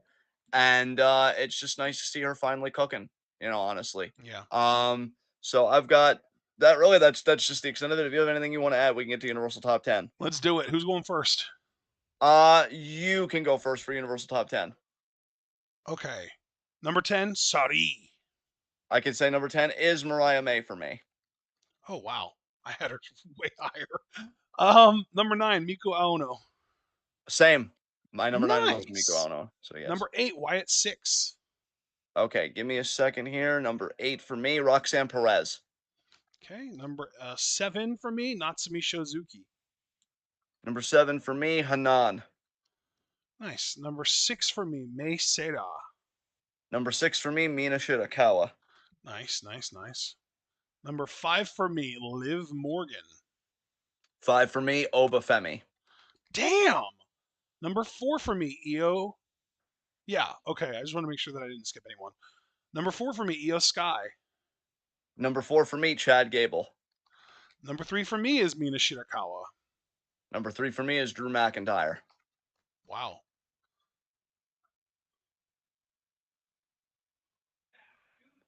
Number, hang on, where are we? I lost track. Sorry. Number 2? Number 2 for me is Mariah May. Oh, wow, that's awesome. Number 2 for me, Braun Breaker. And number 1 for me, my favorite act in wrestling right now and has been for a while now, Obafemi. Number 1 for me, Utami. Get your aura back, girl. We believe in you. I love how loyal you are to her. I wish that I had that much loyalty to Kamitani, but man, it's rough.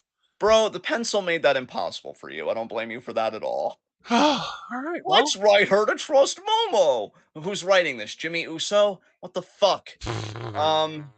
I'm sorry, he's just talentless and he needs to be called out at every level. You Wow. didn't do anything. You weakened the bloodline. You deserve the chair-assisted hip attack that you got.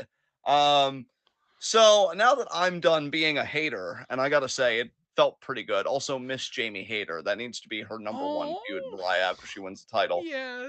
But guess what, though? That's not happening, so don't dream I about it. want Jamie to Uh, show up at Wembley after Mariah wins the title and okay, maybe immediately challenge her to a match at All Out like 2 weeks later. that might happen. That might, we'll see. I mean, it is Tony Khan, so it's either brief happiness or never-ending misery. And it's funny how You're one right. just so easily crosses over into the other. Yeah. So, yeah, Our next Fave 5 is September 3rd. man, a Fave 5 in the wake of SummerSlam is going to be very interesting. It's going to Yeah, be in the wake of Bash in Berlin. that's also very interesting, given our new racist perfect wrestler Gunther. Oh God, Gunther, why? Why? Okay. Yeah, so that'll be that. Leave a like as you file out, guys. Thank you so much for joining us. Subscribe with the bell icon for notifications so you don't miss any of that TWitWoW goodness. Check out everything we're involved in the description box. Follow us on Twitter and Twitch because we are the best wrestling podcast in all the IWC. And yeah, we'll see you guys then. What is our next recording, Ashton? Is it just Saturday? Wait, what? Today's only When's our next? Tuesday. Are we not doing Stardom this week? Oh, we are. Oh, I'm sorry. Yeah, we are doing Stardom this week. I guess we were so low on Stardom, I kind of blacked out, to be honest. But yeah, Stardom Wow. Thursday at 7. Hey, I mean, we were. Look back at the tape. So yeah, Stardom recap at 7, and then yeah, and it should just be in John's review, right? really over here like, check the tape, bitch. And well, I mean, yeah, I mean, honestly, I appreciate it because I wanted to give that much tone, but I know that we're like in a loving area. But I was thinking that much No. tone, so way Yeah, to so go. no, here's the thing. There are 2 Marigold shows coming up on Friday and Saturday, but I don't know whether they are live or VODs. And frankly, even if they are live, the odds of us actually being able to watch them live are slim to none. Oh, well, there you go. All right. So yeah, I was gonna say Stardom catch up. Yep. And then, yeah, just looking like in review 10:30. And so, yeah, that would be Saturday, of course, just specify. And yeah, so it's a much chiller week because I know last week was like a big like pay-per-view and like just event week. So yeah, come chill with us. And if you're in the Discord, NXT's in progress. We're finally getting out of here. I've had it pulled up. Rasu's going crazy. I don't know if that match is still going. It is still They going. just won. Oh, they just won. Well, I know that the stream I watch it on, I'm always behind actual TV. So they just won. But yeah, there's still plenty of NXT to watch, y'all. Yeah, dude, So they did a yeah. triple team where they had okay, so Trey and Nash had one of the Gallus guys up on their shoulders in like a torture rack style, where they like like both they were back to back, and they had one of the Gallus guys up on their shoulders like face up, and West did a double stomp onto him, and then they burning hammered his ass, and they pinned him. Damn. That's I crazy. shouldn't say burning hammer; it's more of a KOD really. He landed on his face, not on his head, but yeah. Right. All right. Well, yeah, we'll see you guys then. Be good to yourselves and each other. Tune in and peace out.